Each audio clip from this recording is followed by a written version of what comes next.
21 or older with valid ID to participate. Congratulations to Mason and Ireland, re-signing with ESPN LA for years to come. After a grueling negotiation, you and I will continue here at 710 ESPN. The Hall of Famer staying on LA's mega sports station with a new multi-year agreement. The biggest show on the radio. Weekdays noon to 3 p.m. The only home for Mason and Ireland. 710 ESPN. The all-new ESPN LA app. And always on YouTube at ESPN Los Angeles. Tuesday, September 2nd at 9 a.m. The Rich Eisen Show is coming to 710 ESPN, KSPN Los Angeles, a Good Karma Brands radio station. It is Travis Rogers. It is DeMarco Farr. Welcome to the Travis and DeMarco Show. Mornings 9 to noon right here on 710. And here we go. It is time for the Arrowhead Mountain Springwater first pitch. First pitch. As Greg Bergman joins the fellas to talk all things boys in blue and the Halos. Arrowhead Mountain Springwater. Nothing else. Nothing else. Hear first pitch every weekday morning from 9 a.m. till 9:30 as we bring you all that baseball talk you love. First thing in your day. Live from LA Live on 7:10 a.m. The all-new ESPN LA app. And watch it on YouTube Live at ESPN Los Angeles. The Travis and DeMarco Show and First Pitch with Craig Bergman, made possible by Arrowhead Mountain Springwater. Right now. Yeah. Scratch that out. No, I am allowed to be mad at the Dodgers, right? This is the toughest. You're allowed team. to do what you want. This is the toughest team in the world to be mad at. Why? They're still in first place and they're champions. They're defending champs. But when you play like that, you drive me nuts. You make me mad. It's hard to be mad at them. I'm in complete agreement.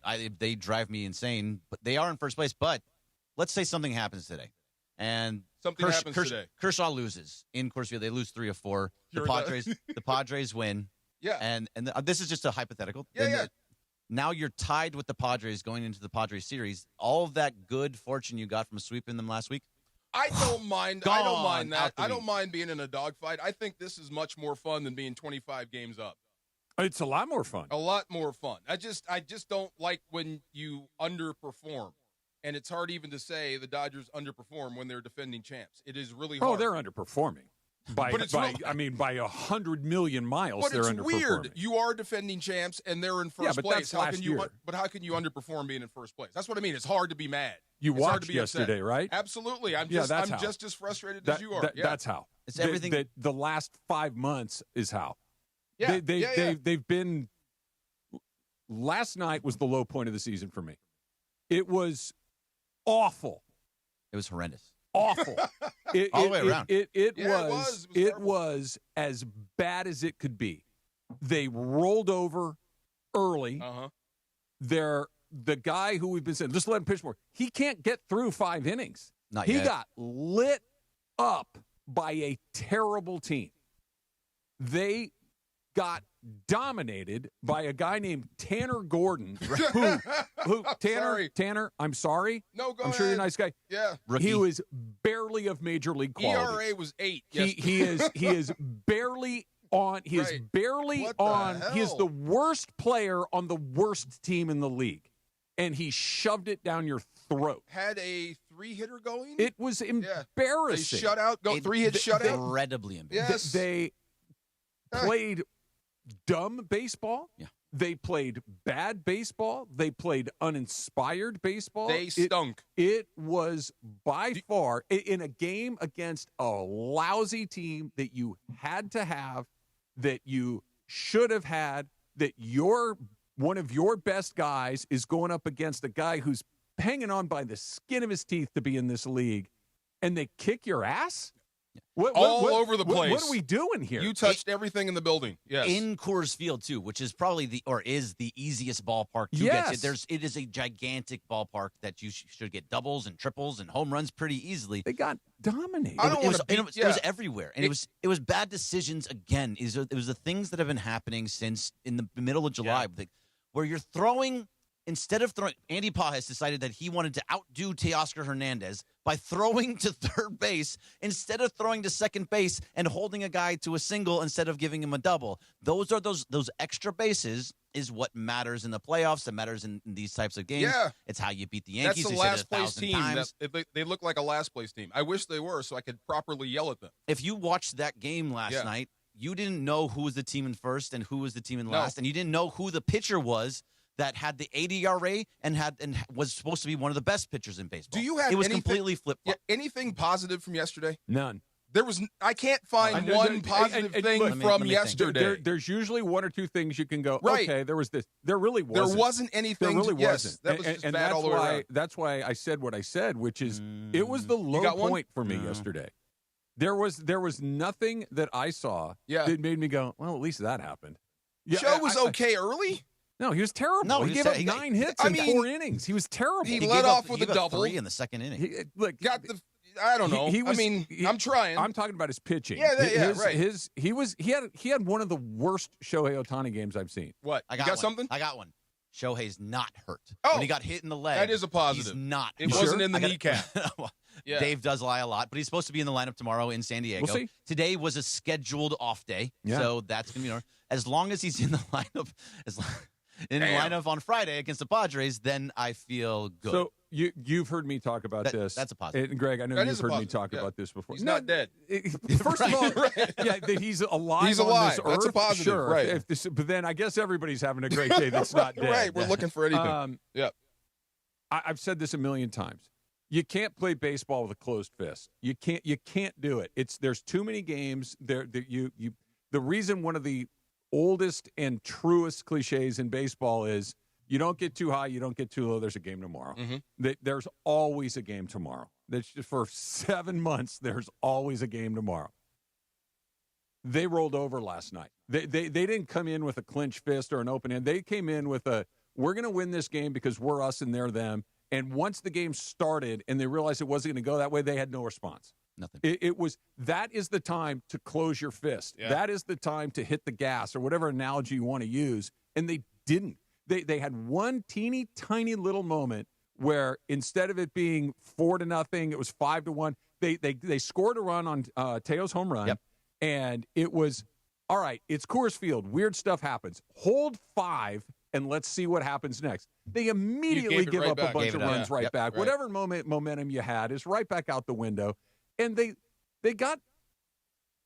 played their most uninspiring game of the season against the Colorado Rockies. I think it's I keep saying bummer. They play up and down to their competition. Well, that's what I was going to say. That's obvious, yeah. Yeah, was that their most uninspired game? Getting swept by the Angels? Were any of those games not the most uninspiring games? They're bad, but this one landed different. That was the first new low. Because what DeMarco said, I think, is true.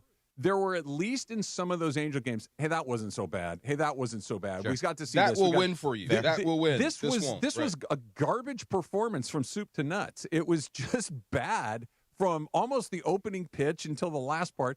The Rockies were running circles around them. They were trying harder. They were, and you guys, I never say this stuff. Mm-hmm. I never do that.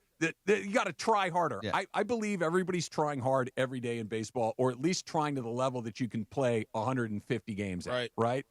This was and it was deeply disappointing. That had to be one of the worst losses of your Dodger life. It had to be. That sucked. It was horrendous, and it almost seemed like as soon as Teo hit into the double play in the first inning, they were like, it's whatever. a Paul, right? Done. We're just finished. And then he gives it right up, and that's it. I'll ask again. Yeah. It's the same question we've asked Oral a couple of times. It's the same thing we've thrown around in this room a bunch.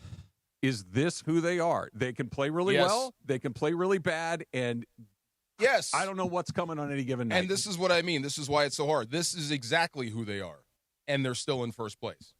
This might not change all the way into the playoffs and beyond.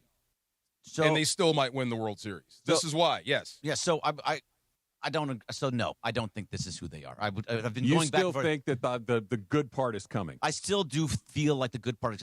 Let's kind of just break it down a little bit. So the rotation, I feel like, is still going to be the best rotation in all of baseball when it gets into the postseason. Fair. Going Yamamoto, Glasnow, Snell, Shohei in any kind of order that you're wanting to, and even if you wanted to add Kershaw there in some way, shape, or form, that is the best rotation in all of baseball. Eventually, it will be.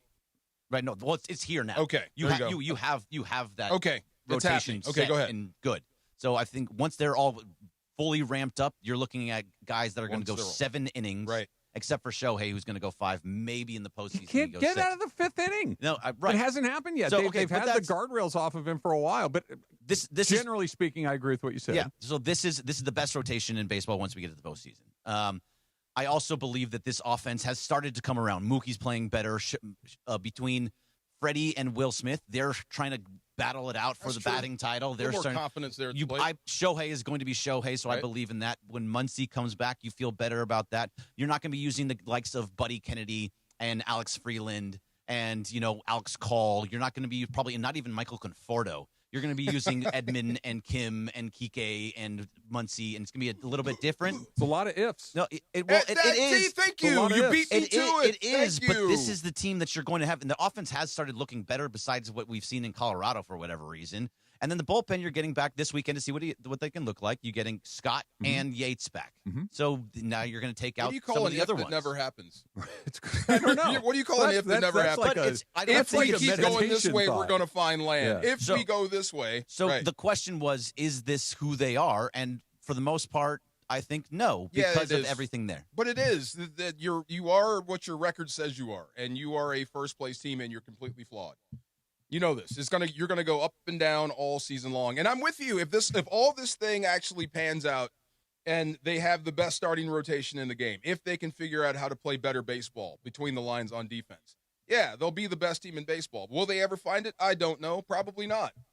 They haven't found it yet. It's damn near September. Definitely haven't found it yet. It's damn near September. Definitely haven't found it yet. But that's not the end of the freaking world, is what I'm saying. No. Yeah. And you say it all the time. It's a game that evens itself out at some point. Typically. They can't be this bad the whole season.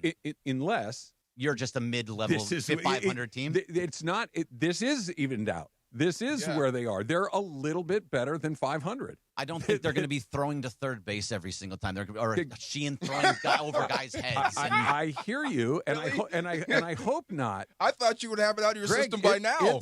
I would hope so. It's August 21st. Yeah. No. And you're still throwing to the wrong guy. Yeah. The stat that I bring up all the time is that since May 1st, there's something like 54 and 44, which is 51 and 44, which is basically 500. Yeah, it is. Yes. And all of those things you said could happen. And the other thing could happen. Max Muncy could come back, or he could get hurt again. He could come back and be cold. Ha-Seong Kim could come back and hit under 200 like he did at the beginning part. That Tommy Edman has had nagging injuries all season long. To think that he's going to hit a healthy stretch at the most important stretch is optimistic at best, foolish at worst. That I don't know. Like, he's been hurt basically all season long. That Mookie Betts is, again, it's August 21st. Mookie Betts is hitting 240. I know the last couple of weeks have been a lot better. Much better. But it's still a guy that is way below the line, typically, or where he is. The only three guys that I think you feel really good about offensively is Ohtani, Freeman, and Smith. The rest of them are, maybe they'll have a good day, maybe they won't. That's a lot of variables. That Scott and Yates are coming back, or it's better than not having them back for Paul sure. Gervasi, At least he's 6'10". That was fun. Right, that was cool. That was cool. That's got to be useful. But that's a lot of things that have to break one way for you to feel really good about this. If half of them break, it's better. But if a third of them break, you're still kind of where you are. We're still living in if land. Yeah. Sure, and that's just baseball. But then, would you rather see Tommy Edman out there every single day, or Michael Conforto, or Alex Call? But that's not the question. Even if he's just middling. That's an easy one. My question is, are you going to see him at all? He's been hurt the entire season, and when he's played, is he better than Conforto? Sure. Is he a lot better than? Not really. Would you rather see Kike, who's on rehab assignments right now, was not hitting well when he got hurt? Kike is an interesting one because he's so good in the postseason. Exactly. So if you just change Kike and Conforto and left, do you feel better? Yeah, sure. Feel a lot better. But that's a lot of coin flips that need to land on one side. Sure. That's a lot. 100%. I'm with you. And I don't expect every one of these relievers that are coming back to all be good. They don't have to be. They don't. You need, there's going to be like 5 of them coming back. You need 3. Yeah. You need Trinan. You need Trinan and Scott have to be good. Correct. The good is not that far away. Vezia and Banda have to be good. You need one more between the rest of the group. Yeah.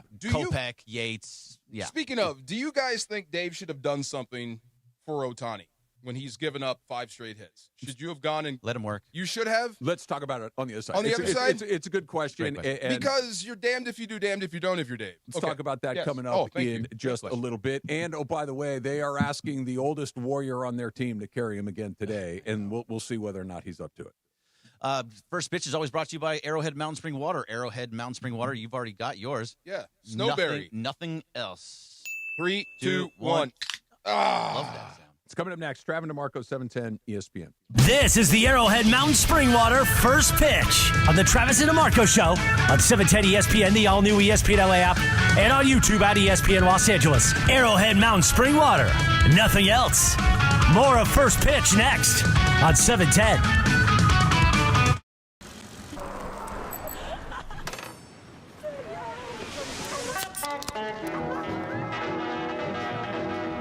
Introducing Golden Hour, our new mango dragon fruit sparkling spring water. Arrowhead, straight from the West.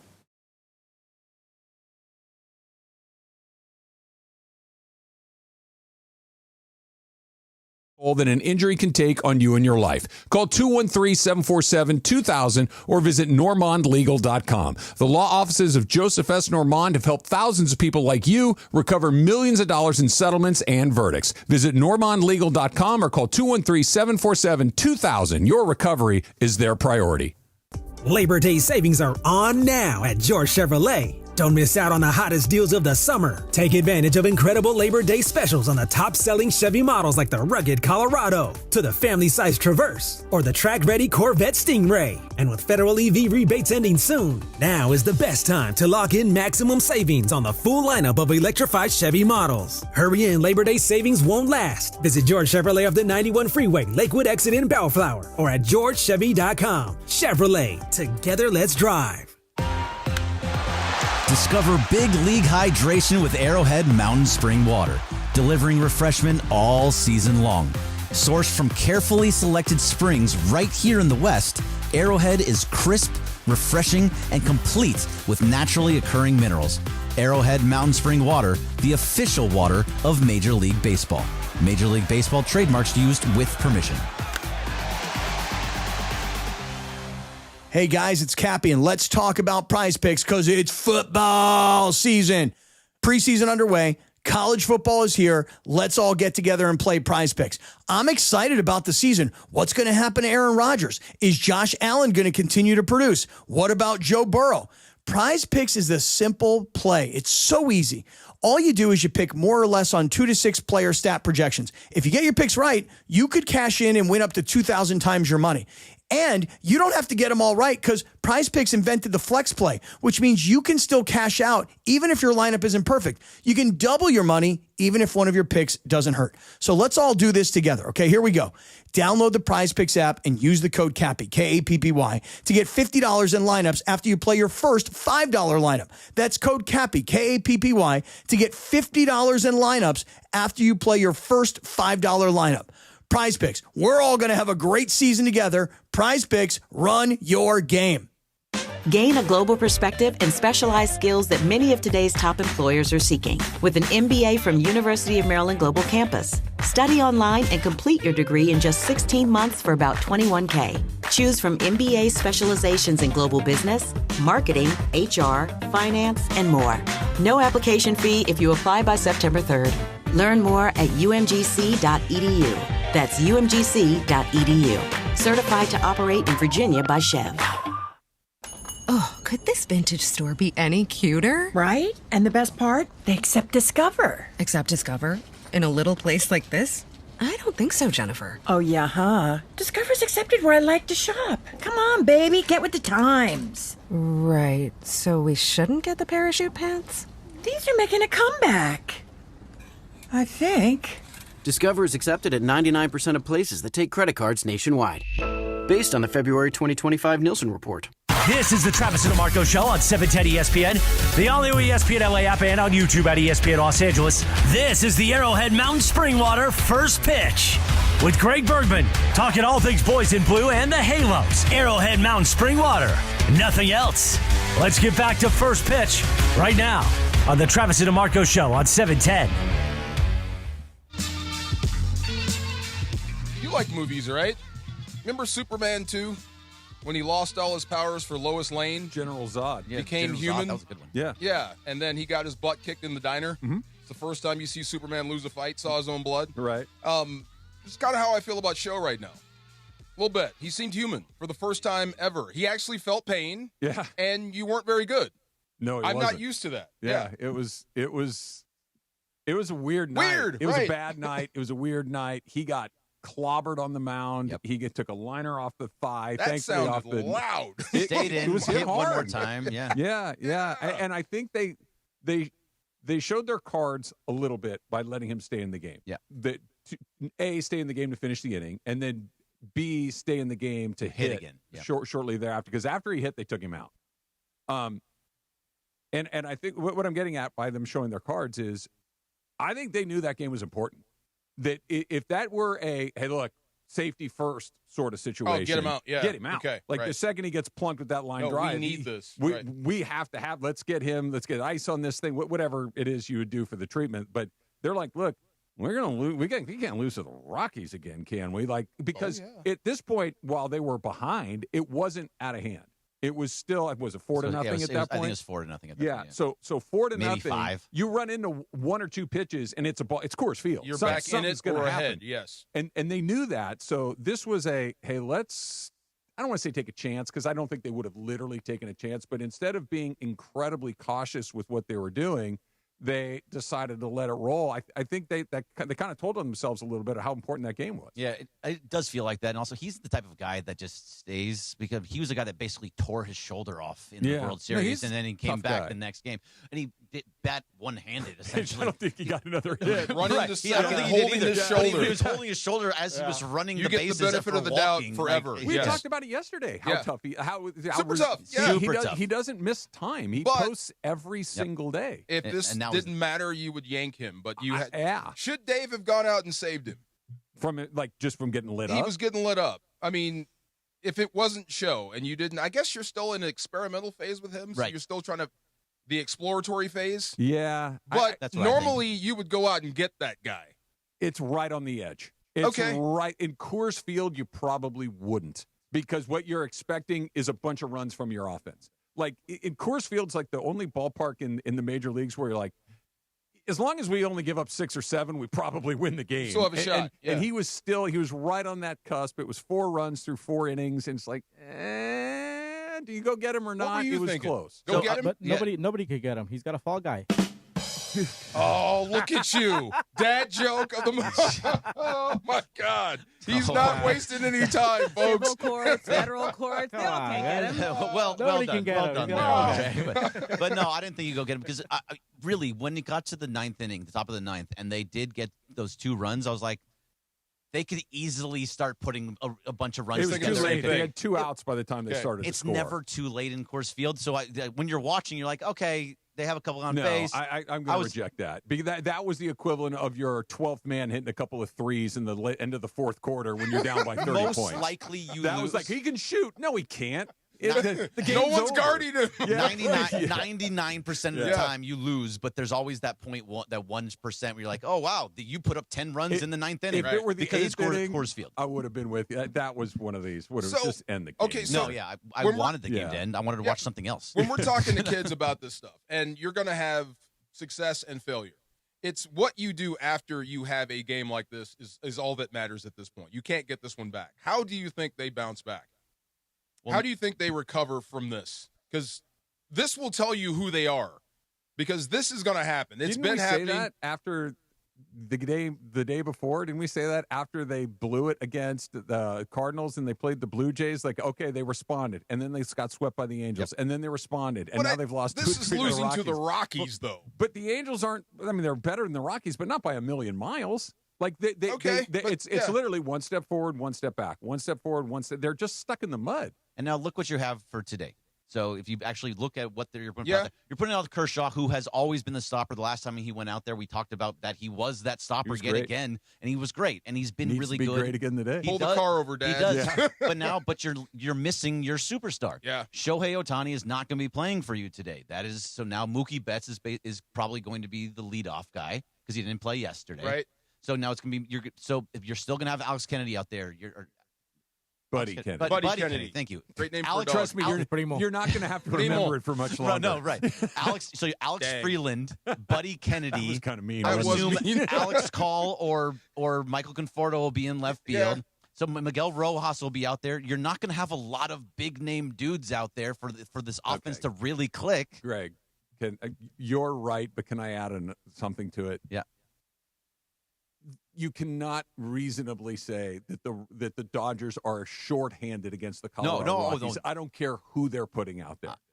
You know what I mean? No, if you don't have a show, that's agreed. Big. But that's neither do they.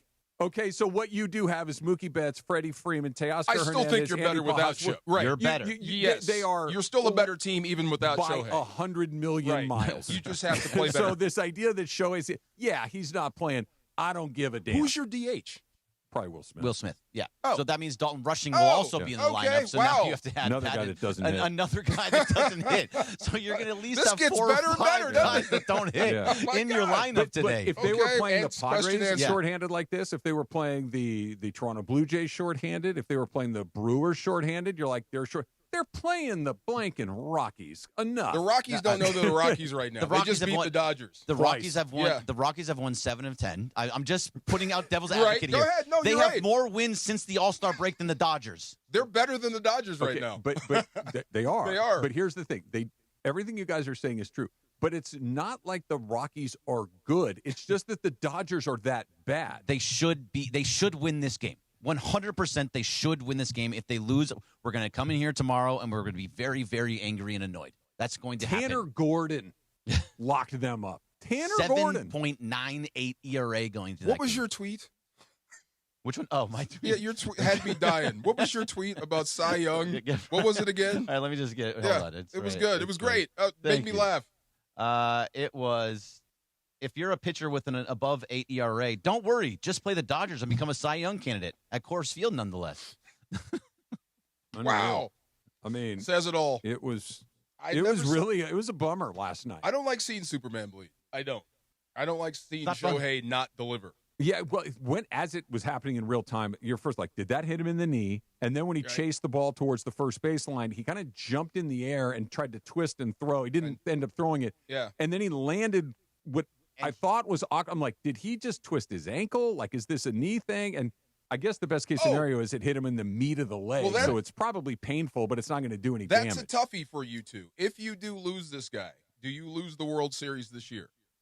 They're going to lose the World Series with him potentially. You're in first place. You still have the best chance to win it. If you don't have Shohei for an extended period at this point, do you lose You that keep chance? saying they're in first place like that is a cure-all to the way that they're playing. That's usually what Dodger fans say to me when I start saying anything critical. They're Yeah. still in first place. No, if you did lose Shohei for an extended period, like you said, if you had a Shohei-less Dodger squad, do you lose the World Series? I want to answer it the same way. They're not going to win the World Series with him right now. Okay. So Right. obviously, yes. If you had to make a bet, would you not put your money on the Dodgers?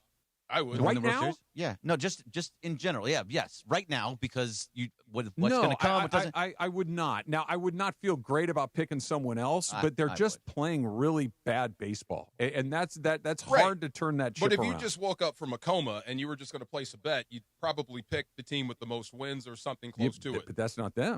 Or something Yeah, close yeah, to it. yeah. I mean, you do have Freddie and Will Smith that are top of the charts, So- and Shohei, you might pick them, right? You keep talking about the first place, and I agree. Yes, they are still in first place, all that, but they're not at first place in the league. So as they're of right not now, in second place in the league. They're not in third place in the league. They are in fourth place in the league. So that means that they are in the wild card. Right. No matter what, they are in the wild card. So at this point, Good. so Okay. they need to go on a run to get out of the wild card to have the time So we off. can- Otherwise, you're in a 3-game set, probably against somebody like the Padres. good. You'd be against the Yeah. as currently, if the playoffs started today, they would play the last wild card team in, which I believe is the Mets at this point. Is it the Mets? I Here, think have so. it. The last yes, it is the Mets Yeah. right now. So we it goes can dispense with the first place argument? They would play the Mets. Outstanding. By right the way, now. the Reds are 1 game back of the Mets. I know, and the Reds are coming to town. Yeah, yeah. So They are, and so another are the tough game. Phillies, who are ahead Yep. of the Dodgers right now. The Padres are waiting for them in San Diego, starting tomorrow. They've had a couple of really good opportunities, namely Anaheim and Colorado, and they get Colorado again next week to get fat, for lack of a better word, and they've They haven't eaten. And they failed. Well, you keep missing your mouth. Yeah, there's food there. You just keep missing it. Yeah. Swept by the Angels, and if they lose today, lose 3 of 4 to the Rockies. Yeah, well, 2-2 in a 4-game series in Colorado is a failure. Is a failure, especially after they just went, what you said, 10 wins in a row. 10 in a row coming into it. Like the one on Monday when we were talking about, it's like, okay, look, you're not going to beat them every time, but you should beat them nearly every time. You shouldn't be splitting series with them. Totally agree. They should have winning that game would have gone a long way, because then you would have had right now you'd still be up 2-up on the Padres. And if you lose it, that changes the whole set for the weekend against the Padres. Thank you. This has been cathartic. I guess it's one of these things, like we were talking about it a week ago. Yeah. It's like, hey, are the Padres coming at the best or the worst time? We're like, it's the best time. Yes. And now we're going to ask the same question all over again. Good. You have to ask. I'll go with you this time. This is the best time because need they need to step up. Save us, Clayton Kershaw. Yeah, today in Colorado. Honestly. The Rich Eisen Show is coming to ESPN LA on Tuesday, September 2nd, 9 to noon. A unique blend of the biggest newsmakers and playmakers. Join us each weekday. Plus, Rich has unbelievable credibility and sports knowledge, absolutely unmatched. The Rich Eisen Show, no H in there, Eisen, Rich Eisen Show, live from El Segundo each weekday, and joining the ESPN LA family this fall on September 2nd. First pitch brought to you by Arrowhead Mountain Spring Water. Arrowhead Mountain Spring Water. The better days. Nothing else. Cheers. All right, the Cowboy doc is on Netflix, and Emily has takes, and this is all new to her, which is exciting. I like goodness. You get to experience Jerry for the first time all over again. That's coming up next. It's Travis DeMarco, 710 ESPN. You know that feeling. You're finally asleep. Drift off into that REM sleep, and then bam, out of nowhere, your leg seizes up like you just ran a fourth quarter sprint. I played through a lot of pain, had to, but a 3 a.m. leg cramp, next level. It really sucks. Leg cramps used to wake me up out of deep sleeps. I'd be pacing around half awake trying to shake that thing off. That's not rest. That's a workout I didn't sign up for, nor did I want. Now I don't mess around. I keep Highland's Leg Cramps PM right there on the nightstand. If I start to feel a cramp coming, the quick dissolving tablets go right to work. No water needed, no groggy side effects, just fast, effective relief. So if you're suffering like me, this is your saving grace. You can sleep through the night without the Charlie horse surprise, because real rest is all that matters. Best PED known to man is good sleep. So do yourself a favor.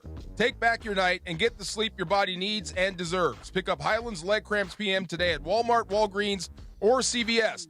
Highland's Leg Cramps PM, because you don't need a midnight workout. Saturday.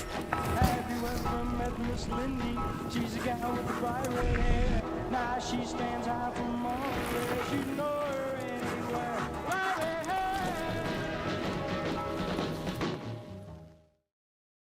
Hey, this is Julie May at Hollywood Park Casino, home of the ESPN LA Fantasy Draft Party. It's back, so save the date, August 28th. Sign up with your team or your league at espnla.com, and you can win so many prizes.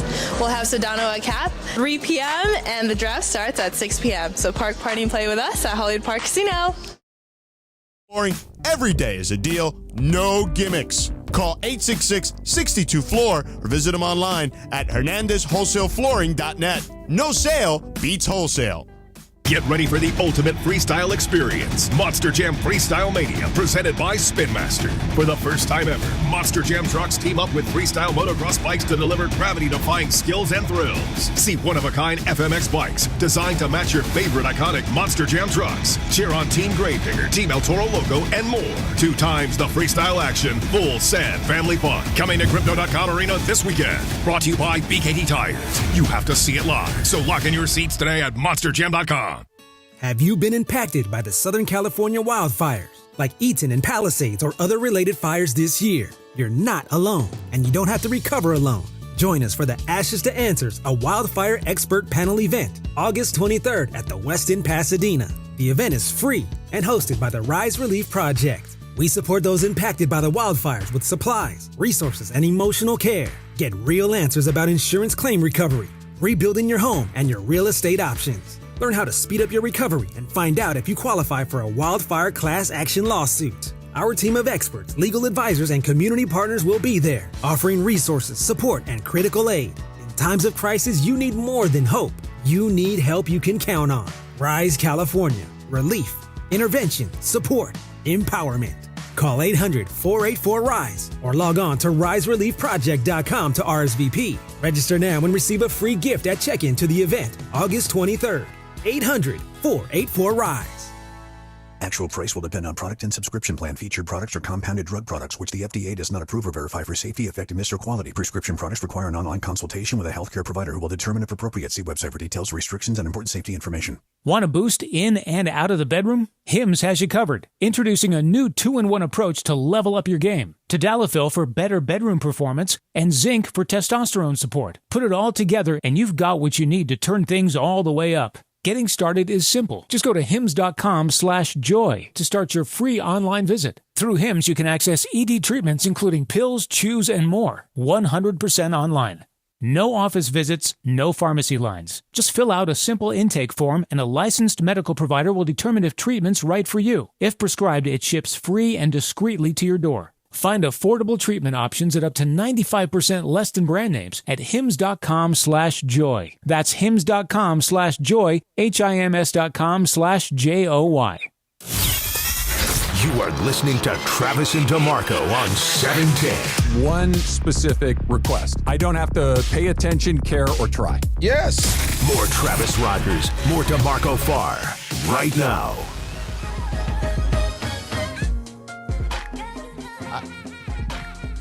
Sorry, I had to just run in here real fast. Sure.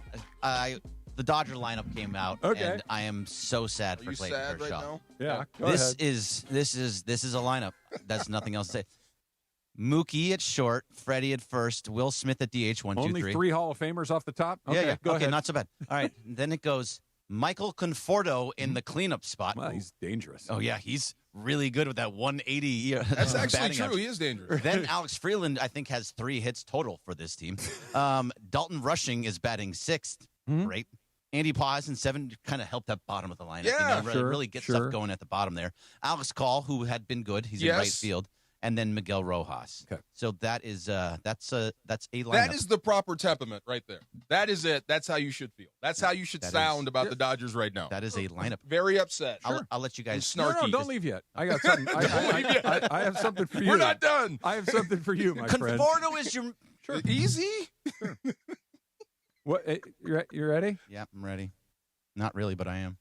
Freeman, Tovar, Beck, knew Warmer, Burnabell, Doyle, Fuller, Farmer, Garcia, Ritter. Leave Doyle alone. You still want to die on this hill? You still want to do this? You're still better than the Rockies. They're still better, although Beck had 4 hits yesterday. Will you let the man be in pain for a minute, Travis? This is just a bad lineup. Freeman, not Freddie Freeman. No. Tovar, Beck, Warmer, Burnabell. Dean Warmer? Warmer. As in the opposite of colder. Yes. Is it not warming? It's warming. You're right. It's warming as opposed to cooling. Or cooling fast. Warming, Burnabell, Doyle, Fullard, Farmer, Arcia, Ritter. I mean, Arcia was a good player you for a little better? bit. Is he better than Mookie Betts, Freddie Freeman, and Will Smith? A little better? No. Stop. No. I hear your point. I hate this lineup if so they much. were playing the Philadelphia Phillies, I would be with you. Right. Freeman, Tovar, Beck, Burnabell, Doyle, Fulford, Farmer, Arcia, Ritter. Outside it. Outside the top 3, Conforto, Freeland, Rushing, Call, Rojas is not that much better. Say it again. Paz is better than every person on this team. Paz. I skip Paz. All right, enjoy. Get out of here, my man. Yes, Warming that was funny. You should have saw Burnabell. his face when he walked in with the lineup. Warming Burnabell sounds like what, Travis? I had to ask you this. It sounds like a Harry Potter character. Say it again. Warming Burnabell. He sounds like something out of a bad science fiction. He should be tending bars with 3 broomsticks. He shouldn't be hitting for the Rockies. Magic wand guy. Yeah. You ever tried a warming Burnabell, DeMarco? Or a it's talking made with pig. cassis. Yeah, right. It's like, what? Right? Oh my God. What are we talking that was about good, here? though. That's how you diffuse that. You remind him how bad the Rockies are. You Warming could be Burnabell them. should be the Prime Minister of England. Yeah. He should not be the right. game-winning hit. Yeah. The Dodger lineup they're rolling out here today is less than perfect. Yeah. You're playing the Colorado Rockies. I don't want to hear it. You're playing the Colorado Okay, Rockies. just prepare yourself for if they go down again. At least let's have it be high scoring, okay? Because the Dodgers, besides the second game, which they had 11 runs, let's get some runs on the table here because it's in freaking Colorado. They had 4 hits deep into the game last night. 4. Mm-hmm. Yeah, I mean, that's kind of a desert. Yeah, I know. 4 hits if you're playing in Dodger Stadium. Okay, I guess you ran into a buzzsaw. Do you have a joke for that? You're like, no, No, I thought you had one. What about for warming Burnabell? Warming Burnabell. I like that. That's a great name. That's a great name. Be sure to join 710, the summer tradition at Hollywood Park Casino, the ultimate fantasy football draft party. You can win a spot for you and 3 friends once you hear the cue to call. All happening on Thursday, 1 week from today, August 28th at Hollywood Park Casino. Going to be a party. Listen all week for your spot in the ESPN LA Fantasy Football Draft Party. Emily, how many episodes of Dynasty did you take down? One. And I like the subtitle on it. It's the gambler and his Cowboys. Yeah. I think that is, they very firmly put that in the first episode, that Jerry Jones is a gambler. He puts his chips in every time. Yes, and he does. He has come up mega huge and also been cashed out. Because of your age, that you know, DeMarco and I have got to experience the entire Jerry Jones story. Firsthand. Who is this guy, to the guy that sacked Tom Landry, which was blasphemy at the time, to a guy that built a 3-time Super Bowl winning team, to this guy that's become what we have now, who is a unbelievable businessman, who is great. He's kind of the de facto leader of the NFL.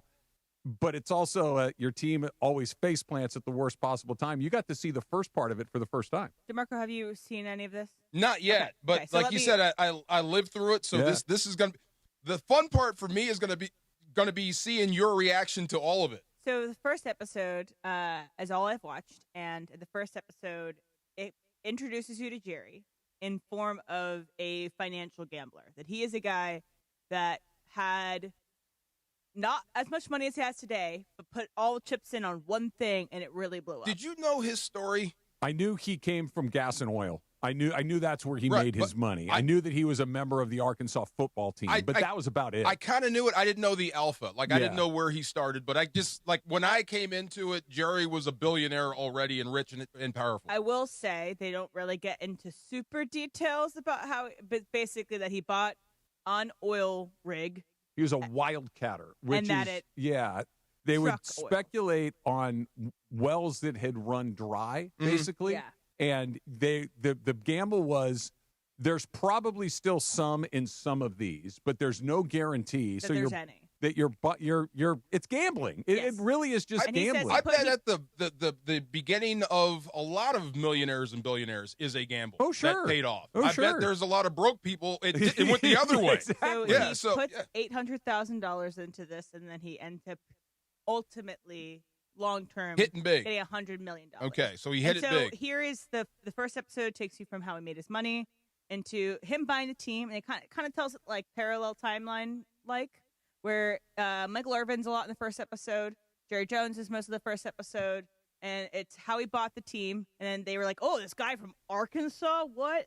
As well as how, to me, I've never thought of Dallas as this, but they were kind of painting the story of Dallas for a long time was marred in the tragedy that was JFK's assassination. Oh. And for a long time, people put Dallas, or at least this documentary wants you to believe, in this kind of scary, the worst parts of the world. Did you do in that? Dallas. Well, we were too young for that. That was not my association with Dallas. Yeah. You know what? Honestly, not even being funny here. You know what? The first thing when I was a kid, you know what I thought of when I thought of Dallas? There were literally two things. Was one the Dallas intro? Yeah. Yes. Yeah, it was the TV show Dallas. When they used on to show CBS, the quick right over the shot top of the Cowboys stadium. with the hole in the roof, Yes. so God could watch the Cowboys, as the joke goes. Right. And the Dallas Cowboys. My only two thoughts of the city of Dallas, Texas, were that's the TV show and the football team. That was it. The stadium, Tony Dorsett, and cheerleaders. That's how we started. Right. Yeah. Okay. And, well, it's the cheerleaders were Jerry Jones' invention, or they were there? No, they were there long before Jerry Jones. So they don't really talk about that necessarily, but they talked about how he builds it up. But first episode is about Jerry Jones buying the team, firing Tom Landry, which to me, again, I know Tom Landry as the hat, the silhouette of Tom Landry, but I didn't really know him and his impact in the league. Okay, so think of a better dressed Belichick. It's almost the same thing. A lot of mystery, no sense of humor, and he's trying to kick everyone's butt. Right, and it's a lot. You know what I'm saying? Yeah, and that's it a was good interesting description. because they have Michael Irvin coming in at the very end of Tom Landry, and about how he didn't have his fastball anymore at the end of his time with the Cowboys. Landry, that is. Landry. And that they threw a freaking parade for Tom Landry he was the guy. after he got fired in Dallas. That is crazy to me. The team didn't do it. Like the city of Dallas threw his team. Well, because they all hated Jerry Jones. This is a guy, an interloper, a carpetbagger coming in. We don't talk about him enough. Landry? Yes. We don't talk about Tom Landry enough. It's old. Maybe it's been 40 years since he's been a part of like the popular culture. But Robert Kraft is going to talk about Belichick, love him or hate him. He's going to talk about Brady, love him or hate him. The Niners did it. Maybe it's because Jerry had to fire him. Maybe that because Dallas be a part of it. Dallas should be pushing it more. Well, Jerry's not going to let that happen. That's what I'm saying. Yeah, we should be talking about Landry more. Let me ask you this. Yeah. 40 years from now, it's the year 2065. Okay? Yep. You talking about Bill Belichick? I don't know. Well, it depends. I mean, I think not the only one of the reasons we're still talking about Lombardi is because there's a trophy named after him. Right. So I'm sure there will be some sort of Belichick honor because you can't be that good and just maybe the Coach of the Year award, something. The Belichick award. I wonder, like, if you asked, and both of my boys are football fans. Okay. Yeah. If I said to you, what's the name of the trophy that the Super Bowl winning team wins? I think they would both say it's the Lombardi Trophy. I think they'd know that. If I said to you, who is Lombardi? They would know. I don't think they'd have any idea. But at who least you would recognize the name with the game. Yeah. And that's where Landry should be. I don't know where you could throw that in, but we should talk about him more. Yeah. The episode goes up until the drafting of Troy Aikman. So it's from not Jerry the drafting Jones, of Steve Walsh. You meet him. They draft Michael Irvin. He fires Tom Landry, and then they draft Troy Aikman. I'm excited to see the rest. Honestly, we've been inundated a lot with documentaries about sports, varying levels of bad to this one hit you in the right spot. This looks incredible. Yeah. This is really engaging. The editing is incredible. So highly recommend if you like football. It's a good. Jerry's involved in this, right? Did he write the check, cut the check? I don't know his level of involvement, but he's participating in it. Okay. I will tell you what the level of involvement is. He is not writing the check for it. Skydance, who just bought Paramount, they are the head people behind this production of this. So it's not from the Netflix, the one that isn't very good all the time. It's not from that one. It's from Skydance with NFL Films, and Jerry is just sitting for most of it. Okay, this will be fun. That doesn't mean, though, because Jerry will say stuff and be honest to a fault. He is honest. He like you said, Em. He'll tell you the truth even when it's probably not in his best interest to tell you the truth. Yeah. Like he'll just kind of tell you what's on his mind. How He's many an endlessly episodes? fascinating guy. How many episodes are there? There are 8 episodes, all on Netflix right now. I would suggest some things honestly, you're going to have to leave out. Do it one at a time. Eight might not be enough. Yeah. Well, for that run. Yeah. But keep in mind, it's just the Jerry run, right? So we got like 35 years of this. That's what I mean. It might not be enough. Yeah, it might be right. There's a lot in that run. They were so dominant and so wild and great. Wild is and I mean that in every possible definition of the word wild. And that was before they got to the field. Yeah. And honestly, from like what they're kind of like a little promo for the rest of the series, they will get into all of that. Oh, good. Yeah. Okay. I can't wait. Me either. I'm very excited to see it. All right. We got our draft coming up next, Em. We're going to do Far Side next. We're going to do the Far Side coming up next. It's Travis DeMarco, 710 ESPN. And let me tell you about my friends at NextGen, the official AC heat and plumbing company of SoCal sports fans. Give them a call, 833-3NEXTGen. That's 833-3NEXGEN. Really, anything we're talking about inside the home. So let's talk about cooling, right? It's obviously in the middle of the summer. You're running your air conditioner. Maybe your system isn't running at its best.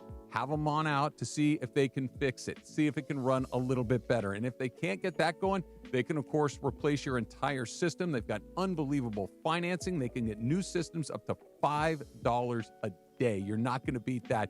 833-3NEXTGen. Let's talk about air filtration. There was a fire in my neighborhood yesterday. There's smoke in the air. This is Southern California. There's fires. There's smog. There's all this stuff. The air quality in your home, NextGen can help you with that as well.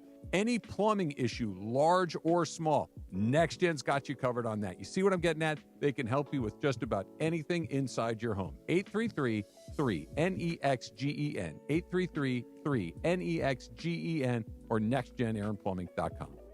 Are you ready for amazing golf at one of the best courses in Southern California and to be part of raising money for an incredible cause? It's time for the 4th annual Give Back Golf Classic, Friday, August 29th at the stunning Black Gold Golf Club in Yorba Linda, benefiting the Folds of Honor Foundation. Folds of Honor, they have a mission to empower deserving military families with educational support and opportunities. Register to play now at blackgoldgolf.com/FOH. Plus, there are still sponsorship opportunities to be part of this amazing event. blackgoldgolf.com/FOH. It's the summer tradition fantasy football fans wait for. The ESPN LA Fantasy Football Draft Party at Hollywood Park Casino. Join Sedano and Cab live from 3 to 6 p.m. Then stick around to hang out with the crew and dive into all the fantasy football action. Whether you're drafting your team or just soaking up the atmosphere, enjoy great food, drinks, giveaways, and the chance to connect with fellow fans. Thursday, August 28th at Hollywood Park Casino. Visit ESPNLA.com for details. Thanks to Hollywood Park Casino.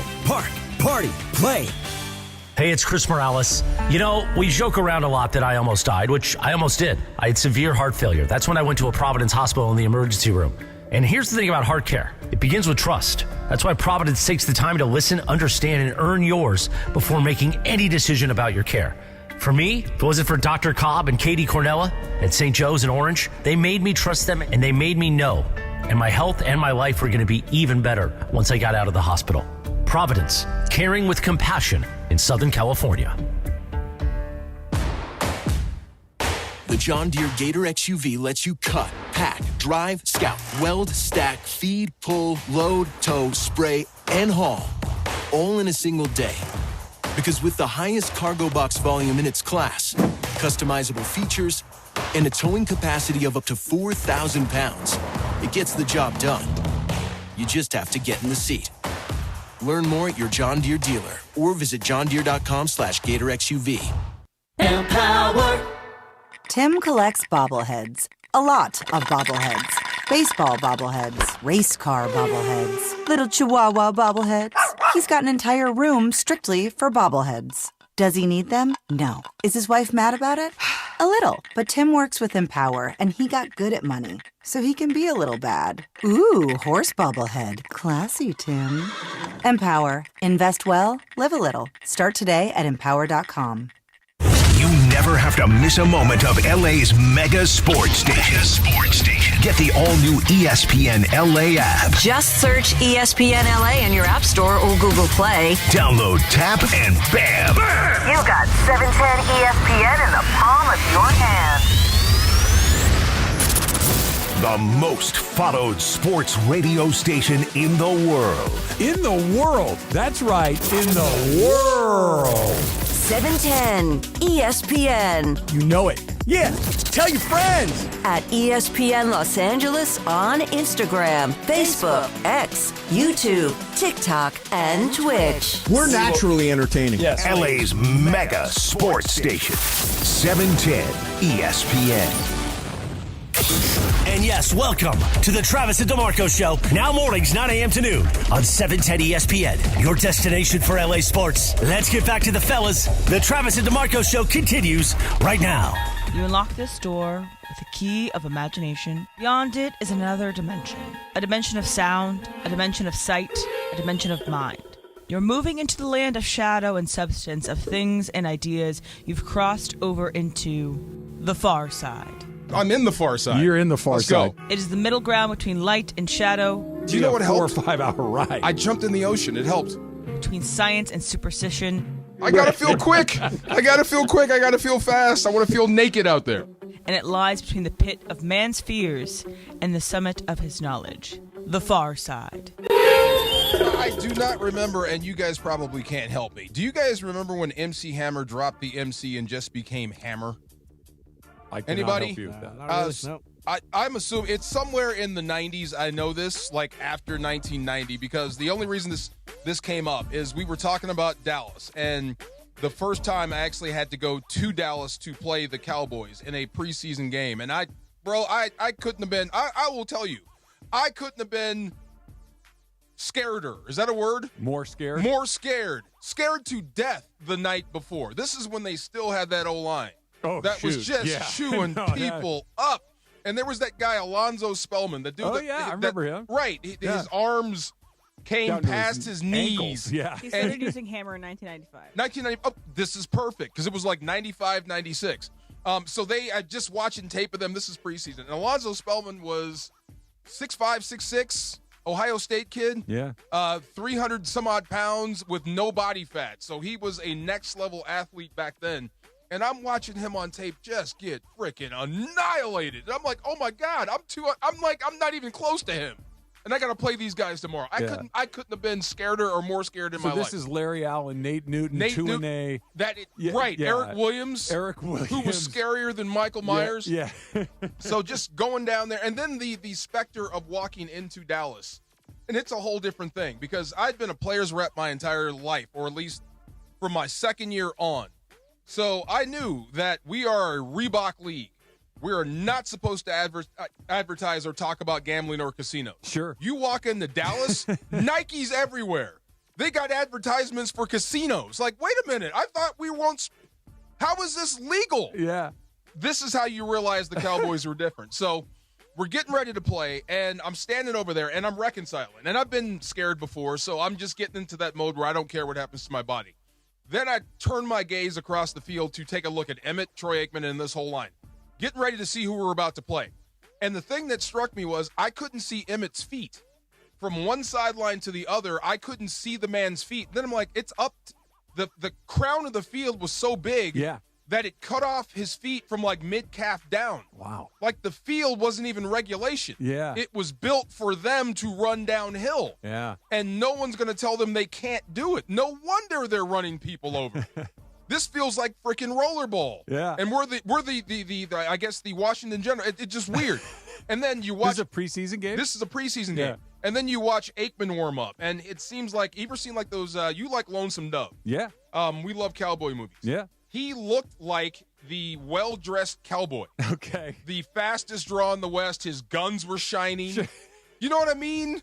He's over there warming up. Everything is perfect. Yeah. If you brought never mind. He'd steal your girl type thing. Just all this stuff with the Dallas Cowboys and what that meant. And you never felt more like the opponent until you were there. And this is the old stadium with the hole in the roof. So God could watch the Cowboys. Right. And then the sun comes up and you get it. The sun is hitting you right in the face and they're in the shade. Yeah. The entire game, and it's hot in August in Dallas. Sure oh, it is. Can I just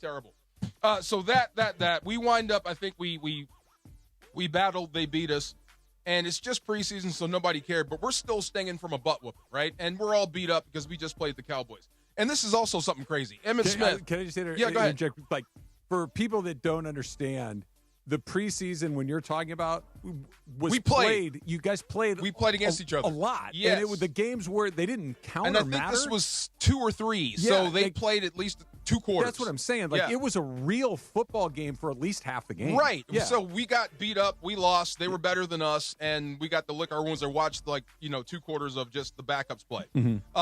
And Emmitt Smith made me do something I never do. And I'm not a bad guy or a poor sportsman, but you're the opponent for the day. I don't like you. I'm not going to help you up. So we just tackled Emmitt Smith, and he held his hand up like, can you help me up? And I did.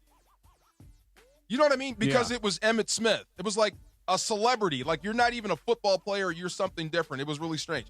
But this is the one thing that got me. This is why I asked about the MC Hammer. Because Michael Irvin was the first and only guy that ever walked into my locker room after a game. Yeah. Like, the opposing team does not come into your locker room. They go to the bus and go home. Yeah. Or whatever. He walked into our locker room and was asking us where such and such was. Like, dude, we just played you. Yeah, we're done. Get out of here. Yes, I mean, I'm still bleeding from the stuff your guys did. But he was dressed like MC Hammer. That's why I asked about MC There Hammer. you go. Dressed like 90s level MC Hammer. That's why I asked. But yeah, just that whole Dallas thing. They're different. I can't wait to get into it. Like Emily, I'm going to enjoy it. But it was nothing like living through it. No, I bet. And being in the presence of those guys when they came in. They took over rooms. The aura of those guys were different than just about anybody else. It was incredible. And not since or before has any team had that much swag. Agreed. The Bears scared you. The Cowboys, you wanted to be them. The Far Side is powered by Highlands Leg Cramps and Highlands Leg Cramp TM. Get reliable leg cramp relief fast. You really did.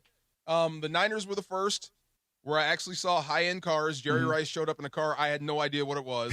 But when you go to Dallas and you see what's in the parking lot, and that's not just the team, that's everybody in the state or in the stadium. It's a whole different level of football. Yeah, Dallas is its own thing. Oh, my God, yes. For sure. Former Dodger general manager, longtime MLB executive Ned Colletti is going to join us coming up next. It's Travis DeMarco, 710 ESPN. Tuesday, September 2nd at 9 a.m. The Rich Eisen Show is coming to 710 ESPN, KSPN Los Angeles, a Good Karma Brands radio station.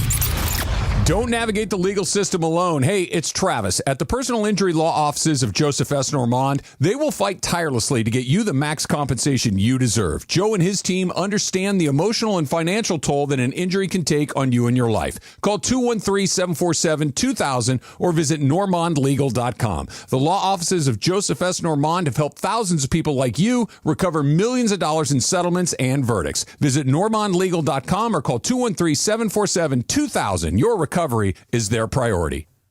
Who is the real SC? USC and University of South Carolina women's basketball will go head-to-head on Saturday, November 15th at Crypto.com Arena to settle the debate and determine which one is the real SC. You don't want to miss this coast-to-coast clash of two premier women's college basketball teams. USC versus the University of South Carolina, November 15th at Crypto.com Arena. Tickets on sale at AXS.com. Again, that's AXS.com. Looking for an easy way to save energy and earn money? With Clean Power Alliance's Power Response Home program, you can do both. Simply reduce your electricity use with small actions, such as unplugging appliances or air drying laundry during times of high energy demand. You could earn $20 just for signing up. Power Response. Great for your wallet and for the planet. Get paid to power down today at cleanpoweralliance.org/home. Rams fans, the 2025 Rams regular season is right around the corner. Don't miss any regular season home games this year with marquee matchups against the 49ers, Lions, Texans, Buccaneers, and more for only $97 per game. In addition, get home playoff ticket access, interest-free monthly payment plans, and stadium event pre-sale access. Visit therams.com/2025. Again, that is therams.com/2025. Secure your season tickets and see you at the Rams house. And yes, welcome to the Travis and DeMarco Show. Now mornings, 9 a.m. to noon on 710 ESPN, your destination for LA sports. Let's get back to the fellas. The Travis and DeMarco Show continues right now. All right, coming up in just a couple of minutes. It really is fascinating, the Cowboys and the hold they have over multiple generations of football fans. It's not just that, like you and I who are of a certain age, because when we were kids, like the Cowboys of the 70s. Oh, Staubach and those guys? Staubach, Same Tony thing. Dorsett, and Yes. Drew Pearson, and that whole group of guys. Too tall, yeah. Even going back to the 60s, they were still the Dallas Bob Cowboys. Lilly. Yeah, Bob Lilly. They've been the Cowboys forever. Jerry was smart to buy them. Yeah, he got it. Ever. No, it is really a remarkable run over basically more than half a century that they've been, part of the public consciousness. It's funny. Love them or hate them, you have to recognize what they mean to this league. Oh, 100%. Yes. 100%. Okay, so as promised, we are joined right now by the former general manager of the Los Angeles Dodgers, longtime MLB executive.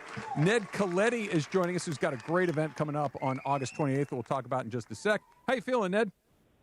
Hey, doing great, gentlemen. Good to be with you. Good. Right. It's great to be with you. Let me ask you this. When, kind of in what we're seeing with the Dodgers for the last, let's call it, couple of months or so, maybe slightly less than that, when a team is expected to perform at one level and it is performing at a level below that, how do you jumpstart it? How do you get everybody's attention? How do you get everybody on the same page when you know the team is not performing where it should be? Well, if we look back to last weekend, I guess whatever they did that weekend is what you got to do. The season will test you. There's no doubt the season's long. You got to go through a lot of different things.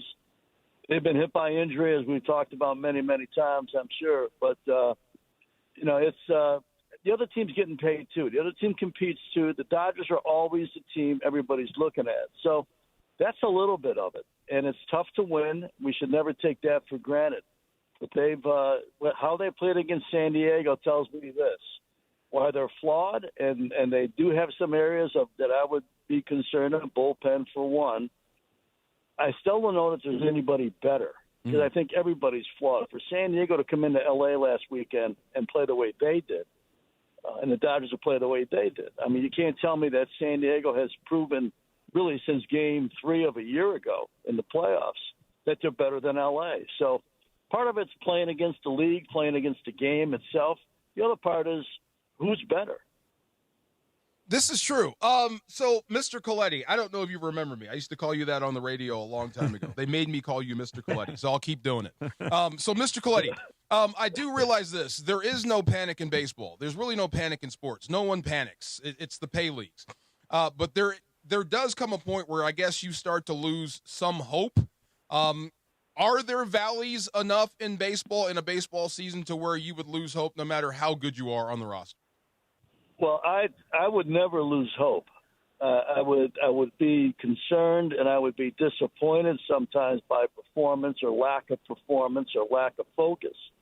But I would never lose hope. I don't think that the Dodgers lose hope ever. I think that how they're built and how they play and who they are and their record tells you that they're game for just about everything. Has it been a rough couple of months? Yeah, it's been bumpy. There's no doubt. But again, as bumpy as it's been and as many injuries as they've had, that they still have a lead, a slim lead, but a lead, that tells me a lot about who they are. And again, who the competition is. They're playing against other teams. You're not playing against the sport itself. Mm-hmm. And so against the sport itself, yeah, sure, there's some flaws in it. But against the competition that they're asked to play against, that they're going to be asked to beat in October and beat in a World Series situation, hopefully, I still don't know anybody that's better than they are.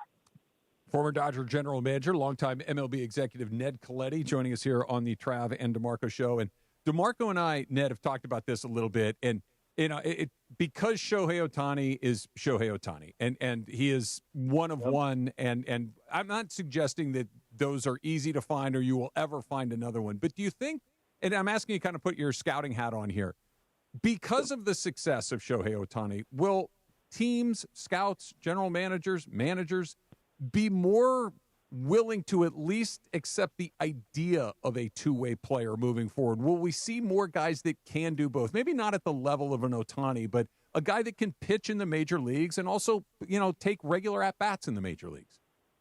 It's a great point, and I think you're going to see it. I think teams will look for it.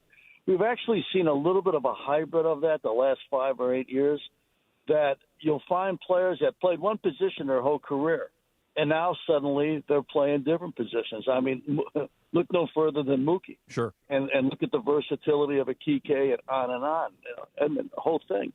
So I think teams look for versatility.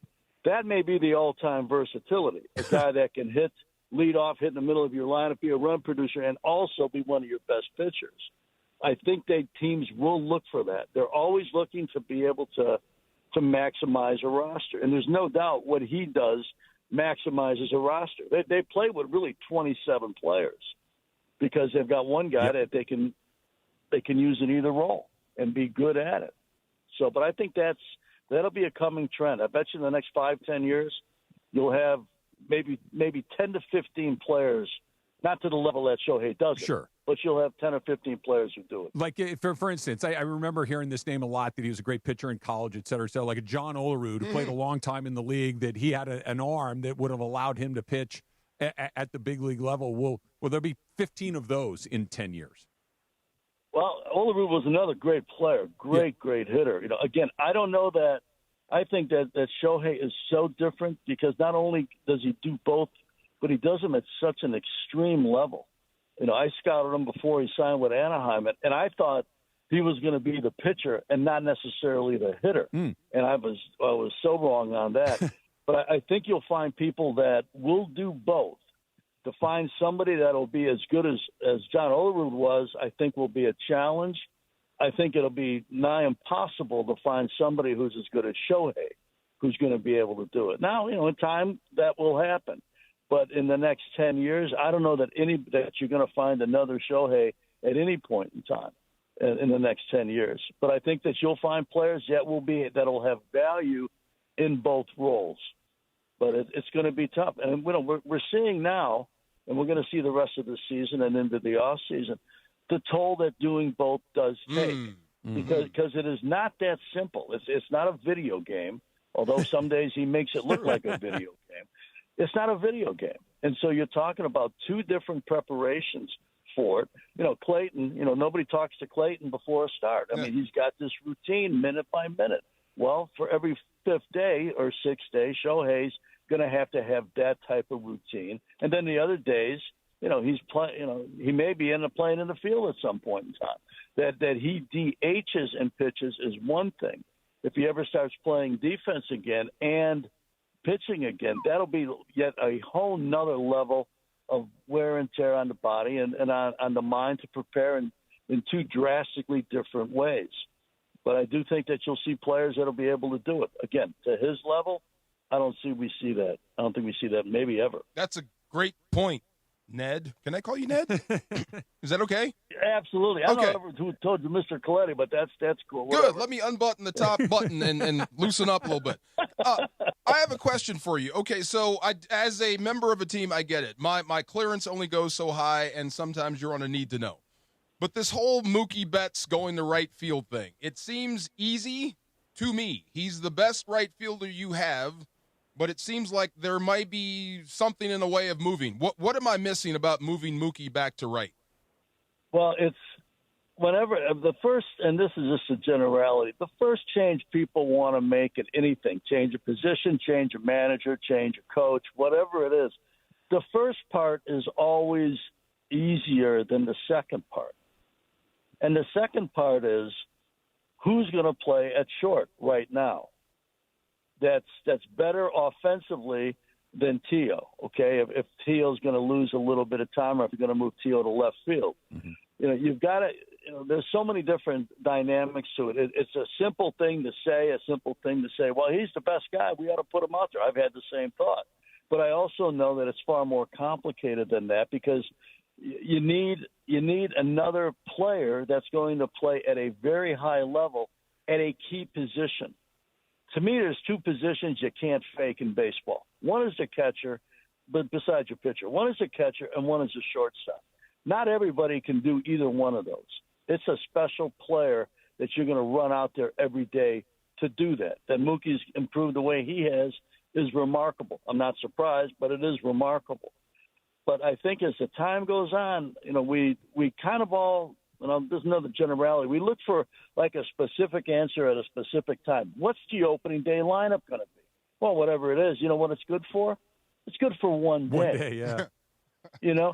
So while today it is what it is, Mookie plays short and Tio plays right, and Mookie's going to stay at short, we don't know what the next week, month will bring. There could be changes. There could be as they get healthier with Kike, who's had a good night in Oklahoma City the other day, and Edmund and guys like that. Well, maybe there's a different thought process. Maybe something else enters into it. But it's always fluid. When we think about it as fans or media or stuff like that, everything's got to be like cut and dry. Well, you know what? Nothing is, and it's all fluid. And today, he's the shortstop. Will he be the shortstop on Labor Day? We'll have to wait and see. Will he start the postseason as a shortstop? We'll have to wait and see. Everybody's got the right to adjust. Everybody's got the right to change. None of this stuff is written in stone. What is written in stone is August 28th, a night in Claremont. Oral Hershiser, Ned Colletti, and friends. They're having an event to raise some money for a couple of your favorite charities, Ned's. Tickets are available at legendsaddict.com. What can people expect? I know that you've been around the game forever and ever and ever. I would imagine you, Oral, and everybody else have some amazing stories. Well, we're gonna open it up to all kinds of discussion on the great book that Dave Holbrook did on the all-time great Dodger team, Oral stories. I signed Oral once years ago for the team up north back in '98. I don't know if anybody wants to bring that up. Right. I got a funny Tommy Lasorda story that we can get into. But it's going to be a casual evening of great conversation. A lot of fan interaction with anything that we can raise out of it going to two great foster homes that help out a lot of kids. And so that's the goal. The goal is to get together, talk baseball, have a great baseball community, and to help some people out that, need a little bit of help. I mean, we all do, but this group is special to me, foster kids, and trying to see what we can do to help them have a little better turn at it. It is a great cause indeed. And Ned, I'm not trying to put anybody on the spot, but I'm just asking that this event at night behind closed doors, will there be some stories that maybe you could not tell on the radio? Blue stories? Yeah. Well, I don't know between 6 and 8, but probably about 8:15. You know it. Okay, good. Wow. Good. Yes, sir. Good. Absolutely. Outstanding. All right, I got one more for you because I'm enamored with this guy. Is Paul Skenes, assuming health, the next thing that we're talking about? The way we talk about Greg Maddux, the way we talk about Randy Johnson, the way we talk about Nolan Ryan. Is Paul Skenes that guy? Well, he's certainly got a chance to be that, and I was with Greg for a long time, the first 6 years of his career, then traded for him twice. Maddux is genius at what he did. Randy Johnson was also really, really smart at what he did, but also overpowering.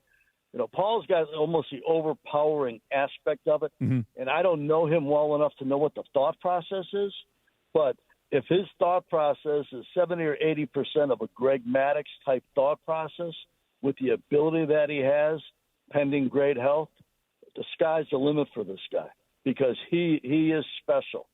Everybody in the big leagues is special to an extent. There's 5% you wonder what they're doing in the league. There's another 5% that you look at them and you go, how unique is this ability and how special is this talent? It's a cut above. That's where he's at.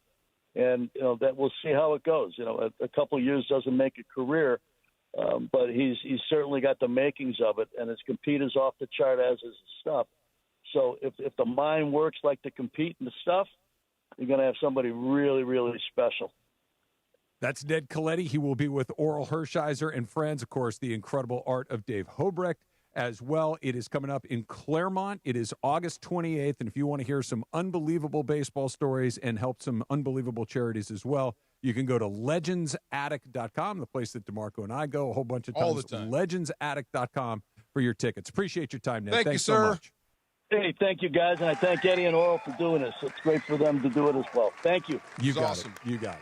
Did you hear how his tempo picked up when you asked him about Skenes? I'm telling you, if you're a baseball fan like I am, or if you're a baseball person like Ned is, you look at that, you're like, oh God, just nothing happened. Yeah. Just let this take its natural course. Yes.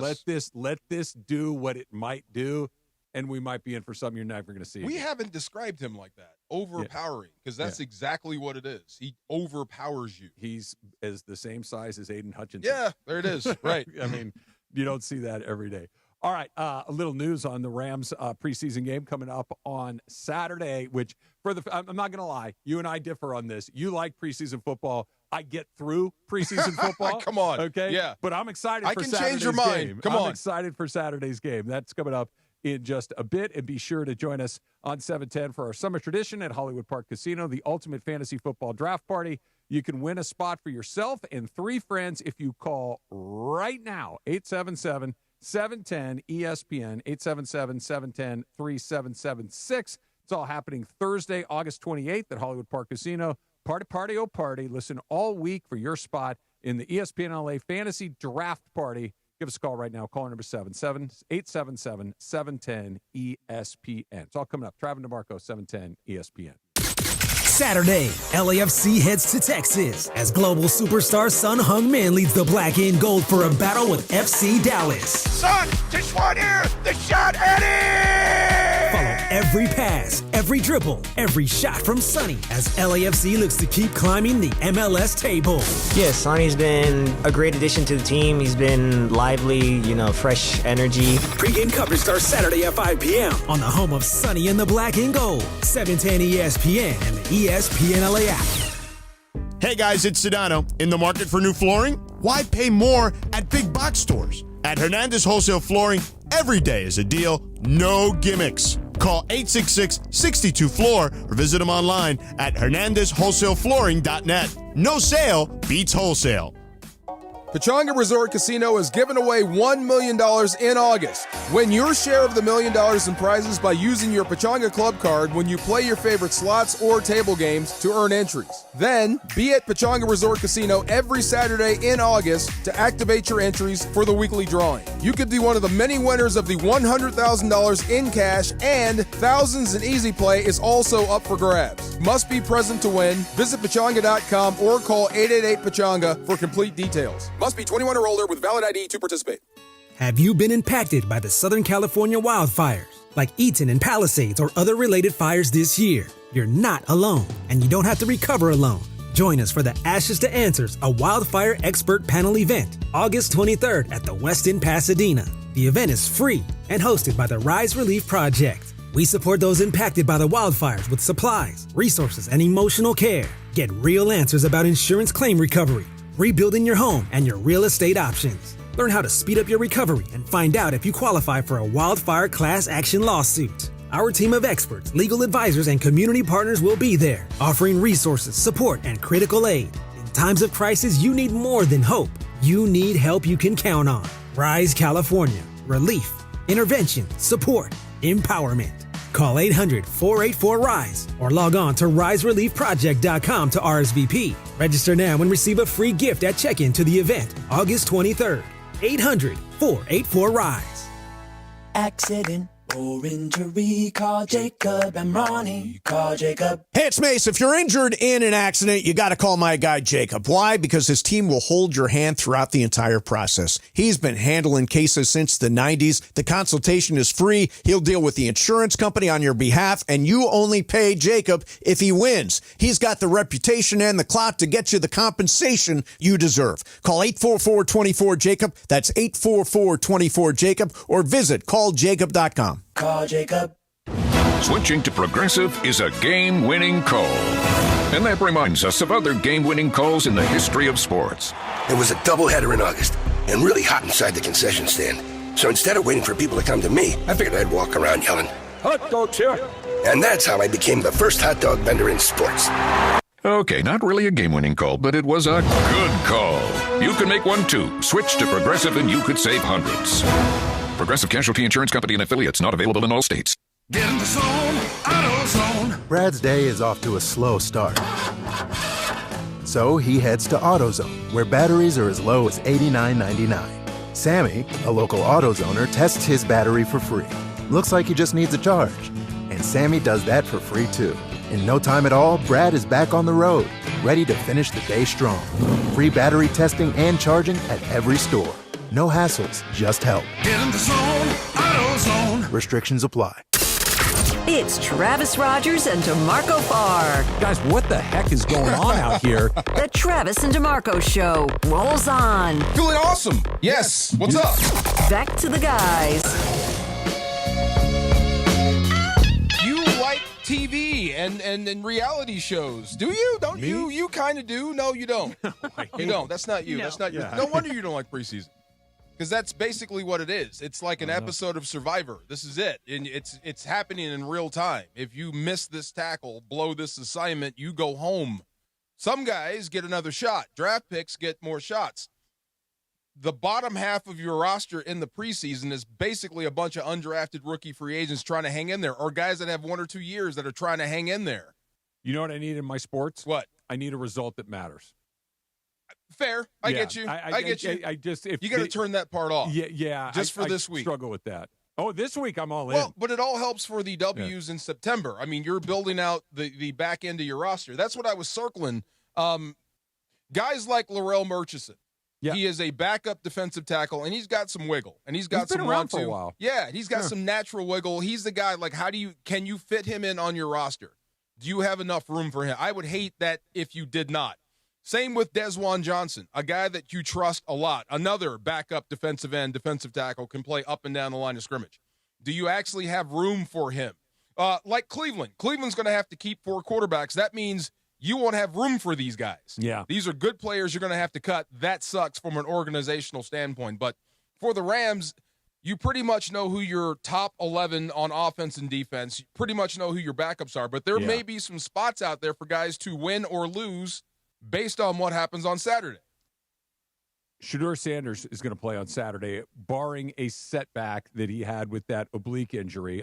Barring any setback, Browns rookie quarterback Shedeur Sanders will play in Saturday's preseason finale. Kevin Stefanski announced that Joe Flacco will be the starter for the season, and rookie Dylan Gabriel will be his backup. So I'm excited to see Shedeur, because if Shedeur goes out there, and I get it, it's preseason, he's playing against, especially when you play the Rams, they don't really play their ones at all in the preseason in any of these games.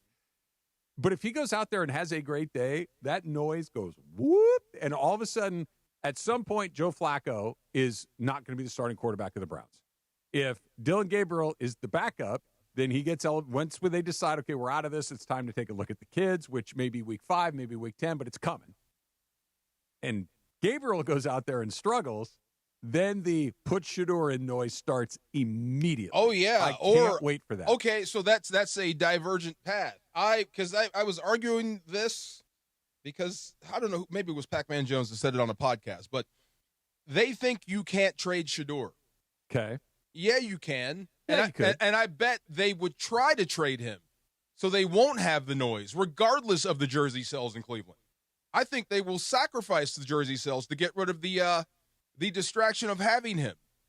Because I do think if you have Shedeur behind Dylan Gabriel, you'll lose Dylan Gabriel at some point. It sure feels like it. It's going to get so loud. Like yeah. The minute you throw a pick, it's going to be Shedeur. The minute you throw an incompletion. Right. Yeah. And he's going to take that on the field knowing that before it happens. So, I mean, if you want to get the most out of Dylan Gabriel, you may have to move Shedeur. So I would say this, for anybody I just mentioned, and here's another guy that I really love, but I'm not sure if he can actually make the next leap, is Brennan Jackson.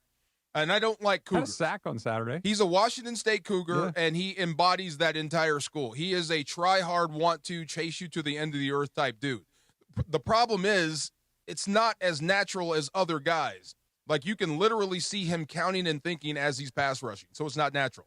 If he could just run over everybody like he did in college, he'd be great. Yeah. But this is a different deal. But for him, guys like him, going after Shedeur and getting him on the ground for a sack, everybody's going to see it. It's going to go everywhere. Yeah. So this right now in the preseason, like I said, I'm about to change your mind. No, you're not. For Go some ahead. guys, just became the freaking Super Bowl. And that's how they're going to play. Yeah, not for me. It's still the third preseason game of the. They may entertain you. From the moment they were eliminated by the Eagles in the divisional round, I'm like, when's week 1? Come on. Like, I need to get to week 1. For the rest of us, it's exciting, yes. Going back to what you're talking about, that a smart team would want to not have the distraction. They would forego the jersey sales of the very popular. If you have designs on getting the most out of the guy you drafted in the third round. I hear you, and I agree with you, but they're the Browns. Right. Which takes all of good decision-making and throws it up in the air like, I don't know. How about they just this? do stupid. They should. Yeah. Any normal team would not have drafted those two guys in those two places. No, and the other thing that complicates this even more is Deshaun Watson is showing videos that he looks pretty good. I know.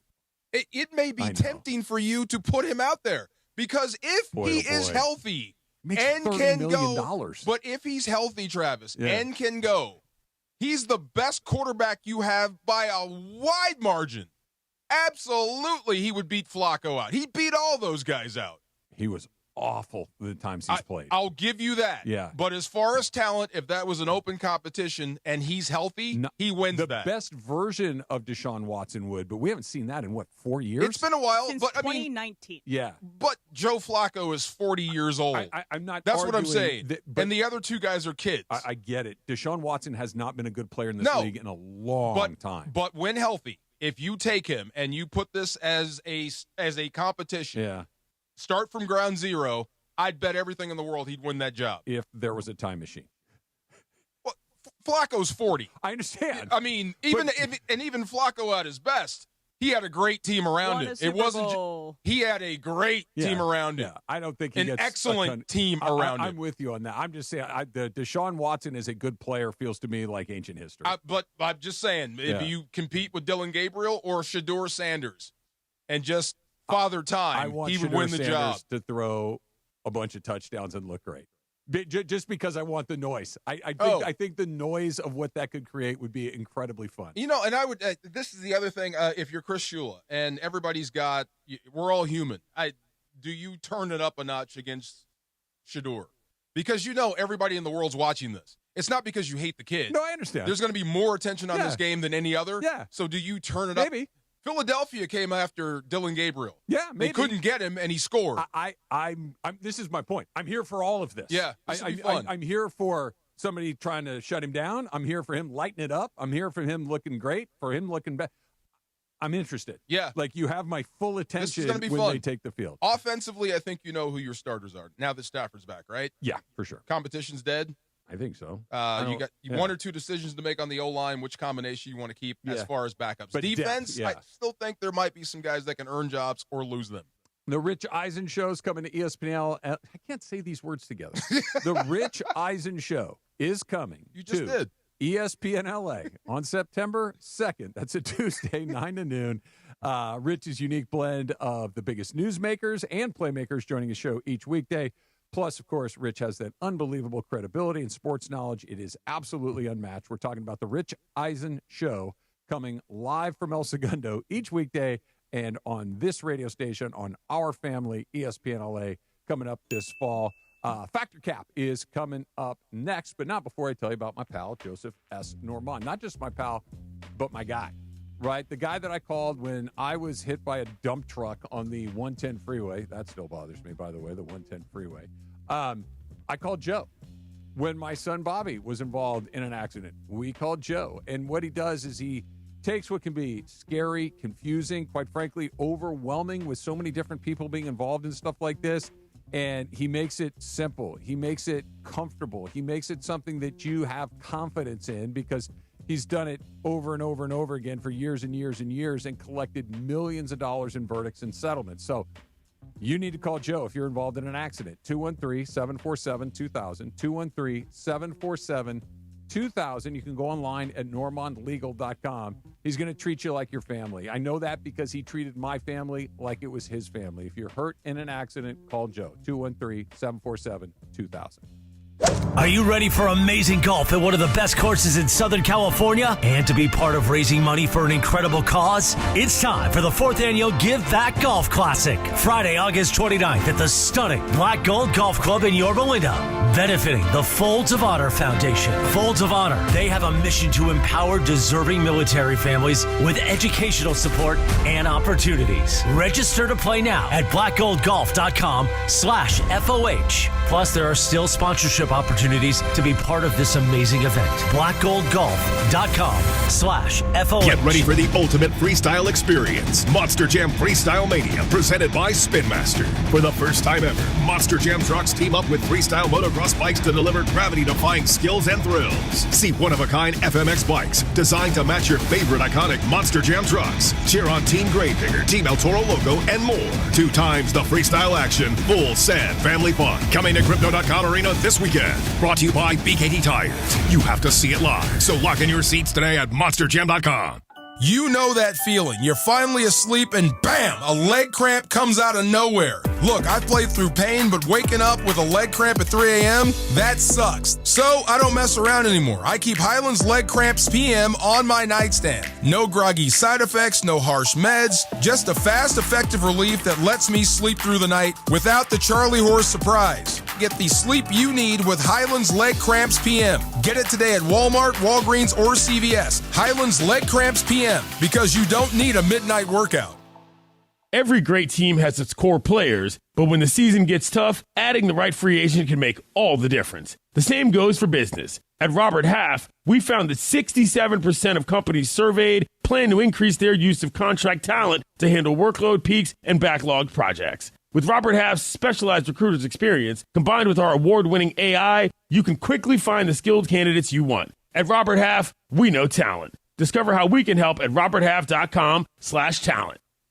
Your fantasy draft is here. The Smack Talk is starting, and this season, ESPN Bet is giving you more ways to ride with your squad. Introducing ESPN Bet Fan Center, where you can instantly link and bet on your fantasy teams right in the ESPN Bet app. An enhanced sports betting experience only from ESPN Bet, the sports book for sports fans. Download the app today. Must be 21 plus. Gambling problem? Call 1-800-GAMBLER. In New York, call 877-8-HOPE-NY or text HOPE-NY 467-369. Here we go.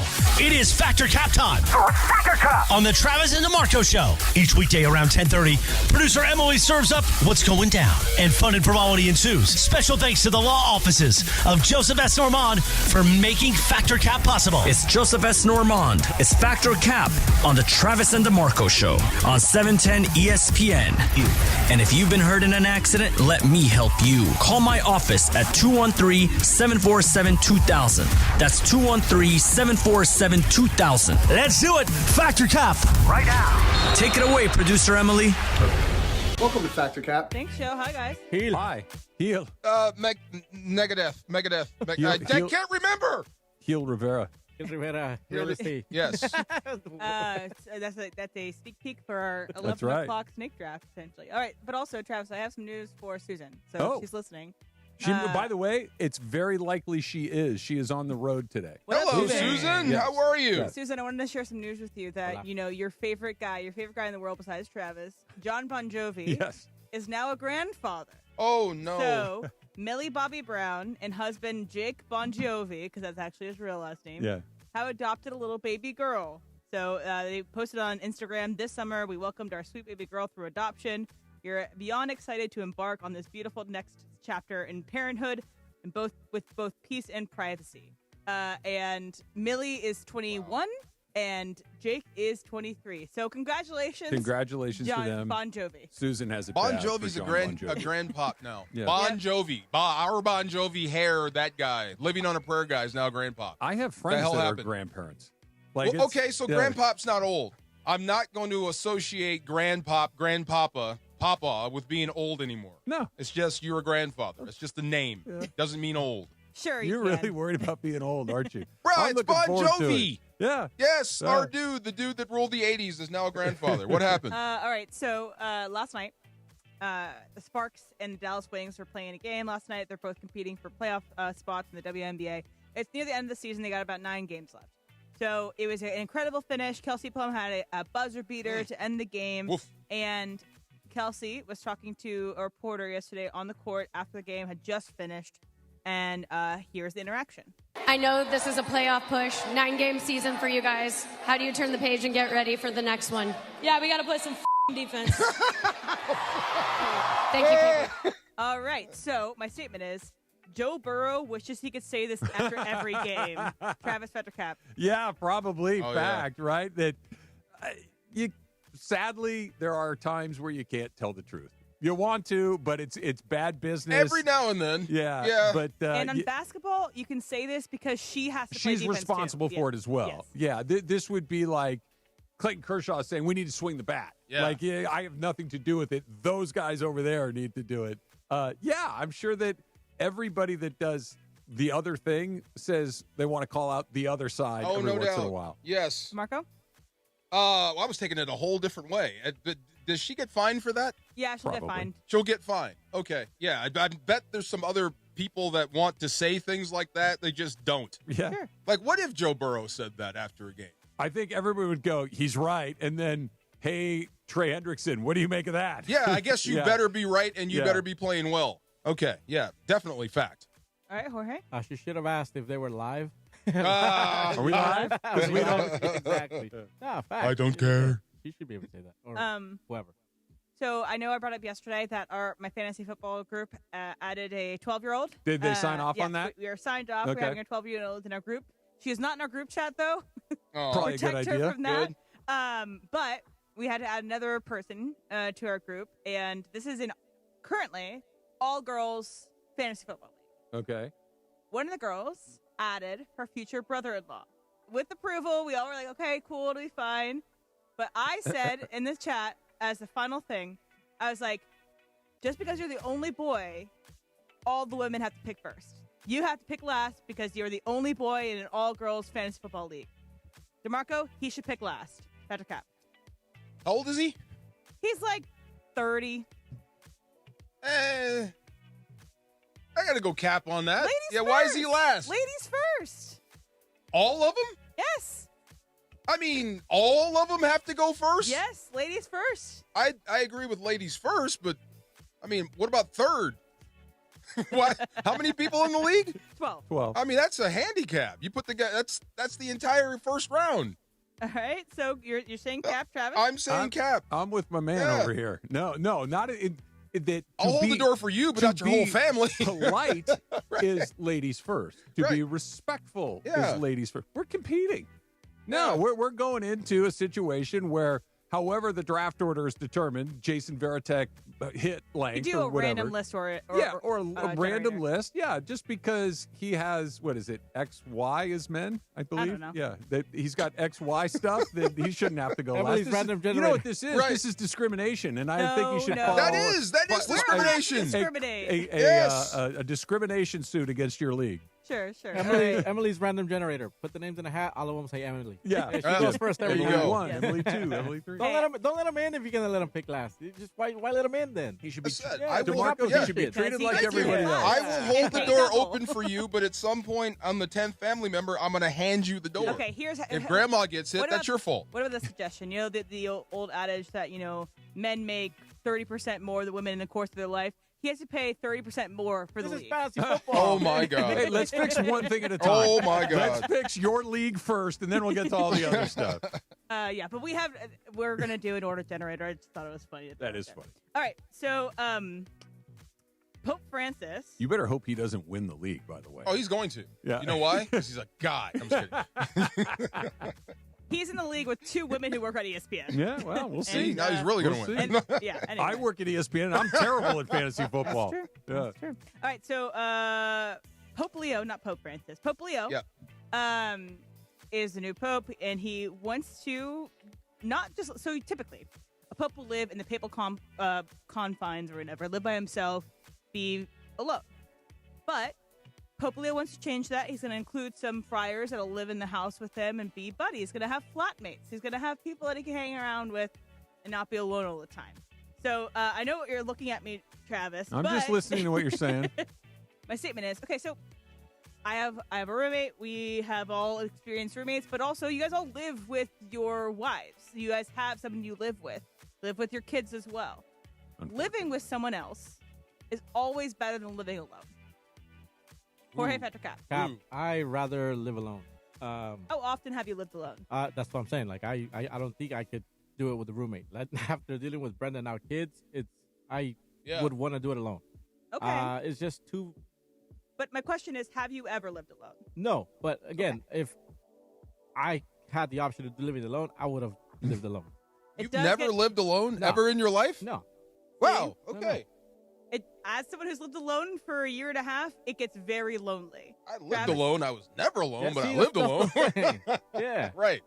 I'll be the fun house. Yeah. Travis, living with someone else is always better than living alone. And I'm including a partner or Yeah, roommate. I understand. It's the word always that's going to make it cap. It's not always better. It's usually better. I have lived alone.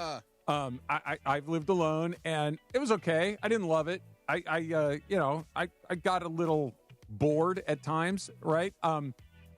But look, in an alternate universe where I find myself 53 years old and no longer married, right? I don't want a roommate or anything like that. I'd live by myself right now. Yeah. And I think I'd be much better at it than I was when I was 23 or 4 when I did it. The one and only time I did it. I lived by myself for a year and a half, maybe. Yeah. Yeah, it's better to live with somebody, for sure. Marco? Wow. What's the question so I can answer it properly? Living with someone else is always better than living alone. Cap. No. Even in college, we were supposed to have roommates for 2 years. After a year, I went to a single, and it was a big deal. As soon as I came here, I had a roommate as a rookie, and then the next year I moved in. I wanted to be on my own. I liked being on my own. I didn't get bored. I got a little overindulgent. Yeah. Like there was no off switch. Like I had a blast. That's why I wanted to be on my own. That's interesting because I went when I'm by myself, I literally do nothing. That's why I get bored. Okay. I will stay home and stare at the TV. I will do nothing. I did have fun with the roommates when I did. It's not like I'm a bad roommate or I hate roommates, but I liked. You know why? Are you the older brother or the younger brother? Where are you? I'm the oldest. Okay, I'm the youngest brother. I was never on my own as a kid. I could not wait to get off on my own. So for me, I guess I'm answering the other way. So I guess that would be Fact? It'd be Cap. Cap. It would be Cap, yes. Oh, that's factor Cap. Yeah.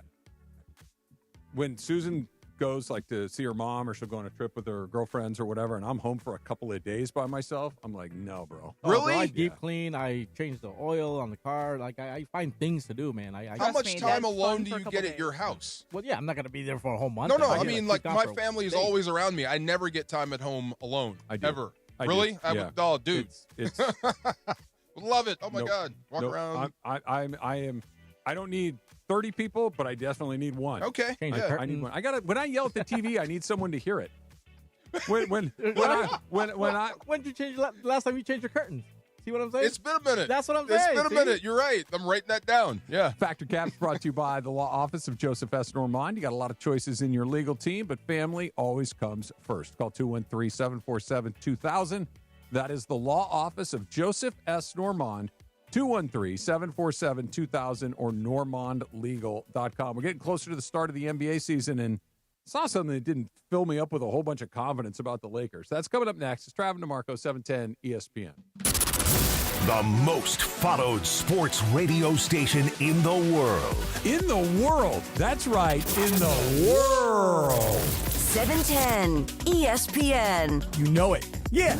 Tell your friends. At ESPN Los Angeles on Instagram, Facebook, X, YouTube, TikTok, and Twitch. We're naturally entertaining. Yes. LA's mega sports station. 710 ESPN. Bottom of the ninth, bases loaded, crowd rocking for Rotolo Chevrolet's top hitter, Mike Capozio. He's facing off with the Bulldog, and these two have quite the history. Here's the pitch. Oh, he got all of it. That ball is out of here like a red Corvette, and it's going, and going, and going. Yes! Dad, are you having that dream again? Come see what the fun is all about at Rotolo Chevrolet. Hey guys, it's Sedano here. My friends at Children's Dental Fun Zone is the one-stop shop specializing in children's dentistry and orthodontics for over 23 years. From routine care, braces, and aligners to orthodontic planning, Children's Dental Fun Zone accepts Medi-Cal, PPO, and HMO insurance plans. For a free consultation, visit their website, cdfzone.com, or call them at 833-586-7898. And let them know that Sedano and ESPN LA sent you. Children's Dental Fun Zone. Sparkling smiles. Happy kids.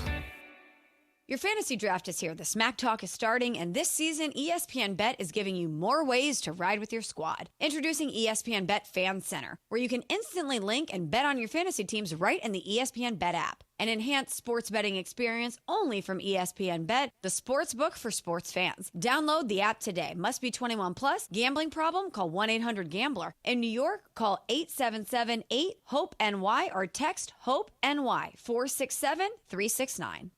Need assistance with door and window projects? The Home Depot can help. From inspiration and materials to ordering and installation, our free Millwork virtual apron service can get you moving and doing. Plus, we speak Spanish too. Our associates can help you tackle complex jobs without you leaving the job site, saving you time and money. Call us at 1-833-HD-APRON or visit homedepot.com/MVA. The Home Depot, how doers get more done. And yes, welcome to the Travis and DeMarco Show. Now mornings, 9 a.m. to noon on 710 ESPN, your destination for LA sports. Let's get back to the fellas. The Travis and DeMarco Show continues right now. Yeah, there they go. I was wondering where the other ones are. Amber alert on our phones. Guys, you're going to need to come in here and turn off the buzzing on our YouTube feed cameras. They're going haywire right now. Activated by the California Highway Patrol. They just stopped. I don't know if they'll come back on again here, but we will figure it out. I was reading something this morning, Marco, on Yahoo Sports, and they were kind of talking about the Western Conference in the NBA. Yes. And one of the questions was, which team do you expect to move up the most? And the consensus seemed to be San Antonio, mostly because Wembanyama full season coming of back. Wemby. Yes. Right. So that makes sense. Oddly enough, there was a consensus on who they expect to back up the most, too. Lakers? Yeah. Yeah. Yeah, that all four of these NBA writers picked the Lakers to take a step back, and not just based it from the third seed to lower than third seed, but all four of these guys that were writing in this had them out of the top 6, had them in the play-in round of this for a couple of different reasons. And this is where I want to get your take on this. I can see that. That they still don't play defense was the take. That DeAndre Ayton is not a significant difference maker. He might be slightly better than what they have, but it's not a significant upgrade. It's a better Band-Aid. Yeah, there you go. Yeah. And that they're still remarkably top-heavy with Doncic, James, and Reeves. And then after that, the talent level falls off dramatically.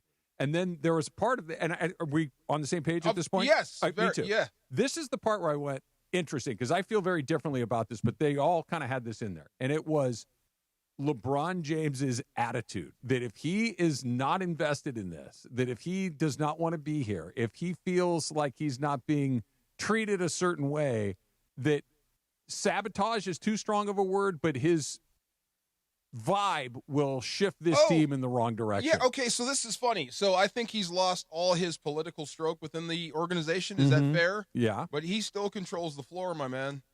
He still owns that. There's a lot that goes through him, and we don't know. We've been saying that for months. We don't know how he's going to respond to this whole thing. This is new for him, where he's not the focal point of the team. Yep. Luka is. Yep. He hasn't said, he hasn't spoke, he hasn't. What do you call that when you give Luka the nod or whatever? You know what I mean? Yeah. You haven't passed the torch just yet. Even the question about who's the best player on this team right now, most people would say Luka. Well, let me hear from LeBron. He hasn't passed the torch, so we just don't know. There's a lot of stuff. Plus, J.J. Redick factors in, and everything you said about Ayton not being the end-all, be-all, the center that you want, but he's better than what you had. Now, how much does that improve your defense? Yeah, I guess that's the question with that. Is it better? Yeah, I think so. How much better? And we'll find out. We'll find out. Yeah. But we said even the 3 seed last year was a very thin 3 seed. By a game. By a game. It wasn't a real, true, legit 3 seed, even though you were there.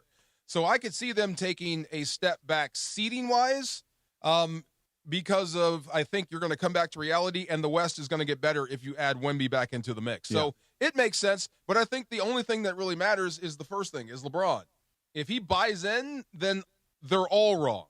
So if he has any sort of resistance, they're all completely right. That's a really good word. I'm glad you said that, resistance. Because you're right, it is new for him to be in the position that he finds himself in, where the powers that be are like, yeah, we'll get to you when we get to you, as opposed to them snapping to every time he needs something. Right. That's a different dynamic for him that probably in his athletic life has never happened. It's brand new. Well, right? Okay, so just before you finish the point. Sure. So everybody that I guess that has burned their LeBron bridge, so to speak, none of them suit up with him. Because it's one thing to say it's Luka's team and get in photo ops with him. It's another when LeBron is looking you in the face and getting dressed next to you. Yeah. You have a directive, but I also have LeBron sitting here. Yeah. I understand that for the guys wearing uniforms, it's a different dynamic. Oh, yes. I totally get that. But just kind of going back to where we were, like with LeBron's psyche of this being new, like it's a new dynamic where he doesn't eat first. Okay, somebody else does, and that's new for him. And how will he respond to that? The buy-in, the how does he respond to not being the king, right? Right. And we don't know how it's. I think I do, and I keep coming back to this. I think that in the order of operations in the LeBron CPU, right? Number one on the LeBron is, do not embarrass yourself. Do not do anything that would negatively affect the way that people view you as a basketball player, as a talent, as one of the great players. That is number one on his thing. Him going out there and throwing up a James Harden-like temper tantrum performance, disinterest, disengagement would be a bad look for him.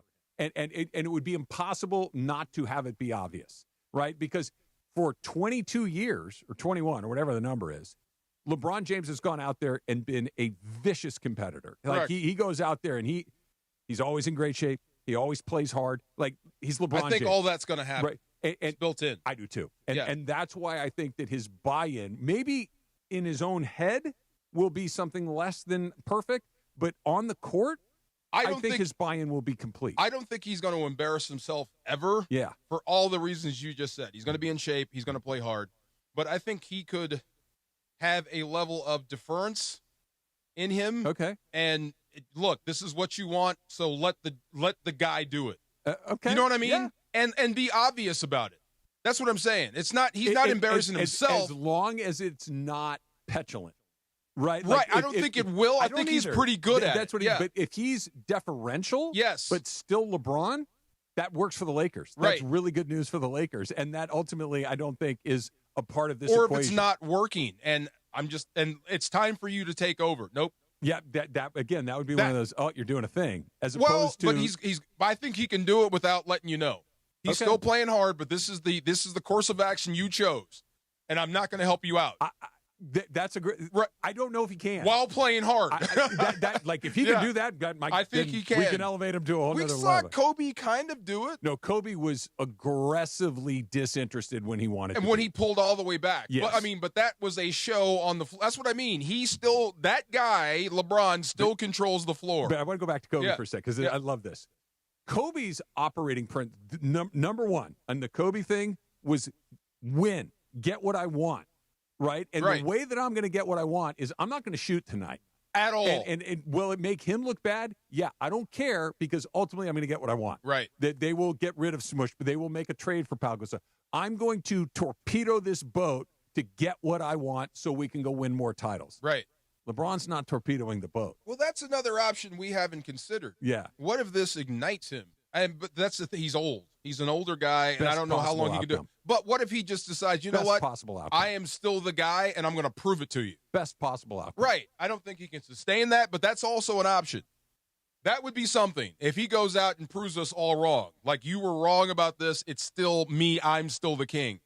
Like what you want is not going to happen until I'm done here. Let's say that these guys are right in their assumptions that this team is outside of the top six. Okay, that they're in, me too. Yeah, that they're in the play-in, maybe, and I don't know if I can see this. Maybe you're out of the top 10. You're not even in the play-in. I think that's exceptionally unlikely, but whatever. You're in the play-in. Maybe you get in the playoffs. Maybe you're not. But in this case scenario, best case would be a 7 or 8 seed, right? And you're out right away because you're probably playing a pretty darn good team if you're the 7 or 8. Does that stick to Luka at all, or is that just one of these? Look, this is the end of the LeBron James era. Turn the page, clean slate, and now the clock is ticking. You still got on the Luka. lightning rod, and they've already said it. Kind of, they're playing for 2027. What happens this year is up to him. Yeah. If you whatever you want to make of the last years of your career in LA, it's up to LeBron. They're playing for a year after you. They just don't know when you're going to be done here. It's a weird deal because I can't remember the last time the Lakers were in this position, which is no matter what happens, they're in a pretty good spot. Even if they had a terrible season, it's like, okay, we're done with this. On to the next thing. If they have a great season, great. Right. Great. Great. We had a great season. Maybe you even consider trying it again. Probably not, but hey, we had a great season. We made it to the Western Conference Finals, the NBA Finals, won a title. Great. Yes. And if it's a catastrophe, maybe not great, but it doesn't stick to anybody because now we're starting over. Maybe it sticks to Redick a little bit. If anything, I'm hoping like that if anything happens, if I could pick one thing that would happen out of everything we just mentioned, is that Ayton is better than we think. That J.J. Redick actually gets him to live up to his potential. Because if that happens, everything changes. What if he is the defensive fix you've been looking for, the rim protector? He hasn't been, but what if he becomes that guy here? Because we all said he has potential. He could have been that guy, and you're scratching your head as to why he didn't. Maybe he does catch that Laker fever. He gets a touch of greatness and begins to play up to his level, play up to his ability. What if he's the defensive stopper you needed? Then everything changes again. Looking this up, you are a year ahead. Yeah, let's see here. I don't want the game log. I don't want that. You're looking for Ayton's blocks? Let's see here. He's been... Because I don't know how a guy with arms that long can't be a rim protector unless you're not trying. I don't think... Not trying is certainly in the option tree, but this kind of comes back to how you and I just kind of look at this a little bit different. He's been in the league 7 years. It's been 7 years of more or less. Where, again? He's been in Phoenix and Portland. Okay, not really known for their... Went to the finals in Phoenix. Right, but still, middling. Yeah. Had some flare-ups. They used to be great. They're not very... Phoenix is a mess. They have been. They are now. Yeah. They are now, but he's... 7 years is not, it's long, but it's not that long. I mean, there's some habits you can unlearn. He was in the same draft class as Luka. That's the question. Yeah. Like, Can he? Sure. Do I expect it? I don't. Get around the right guys. Who knows? Yeah. Get around the right group, right environment. Who knows? We'll see. If that happens, then, like you said, all 4 of those guys could be wrong. Because that's the first thing they pointed out. He's not the guy. But what if he is? Yeah. It's the snake draft. What are we doing on our snake draft, Em? Well, I think this is the last snake draft with the 4 of us. Oh. So we're going to draft inside jokes from the show. I like it. Okay. Do we have an order yet? Or are you going to reveal it on the other side? Of course we have an order, but I'll reveal it on this side. All right. So that means Emily picks first. The snake draft is coming up next. It's Travis DeMarco, 710 ESPN. LA's mega sports station. 710 ESPN. My Friday schedule, pool, tan, Flamingo Fridays, repeat. Now your top reasons to visit Morongo. Think pink, have a drink, and party like a rock star. Flamingo Fridays is the best nighttime pool party in SoCal. Number 2. Gavin DeGraw, live September 6th. Get tickets now. And the number 1 reason. Midweek mischief just feels good. Skip work and book your midweek stay for a special price. Morongo, good times. Don't navigate the legal system alone. Hey, it's Travis. At the personal injury law offices of Joseph S. Normand, they will fight tirelessly to get you the max compensation you deserve. Joe and his team understand the emotional and financial toll that an injury can take on you and your life. Call 213-747-2000 or visit normandlegal.com. The law offices of Joseph S. Normand have helped thousands of people like you recover millions of dollars in settlements and verdicts. Visit normandlegal.com or call 213-747-2000. Your recovery is their priority. Get ready for the ultimate freestyle experience. Monster Jam Freestyle Mania, presented by Spin Master. For the first time ever, Monster Jam trucks team up with freestyle motocross bikes to deliver gravity-defying skills and thrills. See one-of-a-kind FMX bikes designed to match your favorite iconic Monster Jam trucks. Cheer on Team Gravedigger, Team El Toro logo, and more. 2 times the freestyle action, full sad family fun. Coming to Crypto.com Arena this weekend. Brought to you by BKT Tires. You have to see it live, so lock in your seats today at MonsterJam.com. Tuesday, September 2nd at 9 a.m. The Rich Eisen Show is coming to 710 ESPN, KSPN Los Angeles, a Good Karma Brands radio station. And yes, welcome to the Travis and DeMarco Show, now mornings 9 a.m. to noon on 710 ESPN, your destination for LA sports. Let's get back to the fellas. The Travis and DeMarco Show continues right now. It's a snake draft. It is Thursday at 11 a.m., so it's a little different than our typical snake draft, but Travis won't be here tomorrow, neither will DeMarco, neither will Jorge, actually. Oh, you're flying solo? Yes. Just Emily tomorrow. I'm sure everyone loves that. And then next week is Travis is out the entire week. Yeah. So Where last you going? show. To the mall. Don't Just worry say to the about mall. what I'm doing. Always say to the Don't mall. worry about what I'm doing. This is the last show of the 4 of us, and so I thought it'd be fun that we do a snake draft of inside jokes. And I'm going to consider inside jokes of, like, the past, 4 years of, me and Travis working together, me, Travis, and Jorge, then DeMarco added to this. All these 4 years can be included into the snake draft. Right. And what's great about inside jokes is that you guys listening along are aware of them as well. It's a beautiful inside joke. Our order is Jorge, DeMarco, Emily, Travis. 3 each, 12 total, because Ola can film the graphic. Right, Parker? See. Thanks. That's one of them right there. Yeah. All right, Jorge, you're first. I'm going to go with heel. Heel. Yes. Heel became a thing that every time I hear something, I want to just shout heel.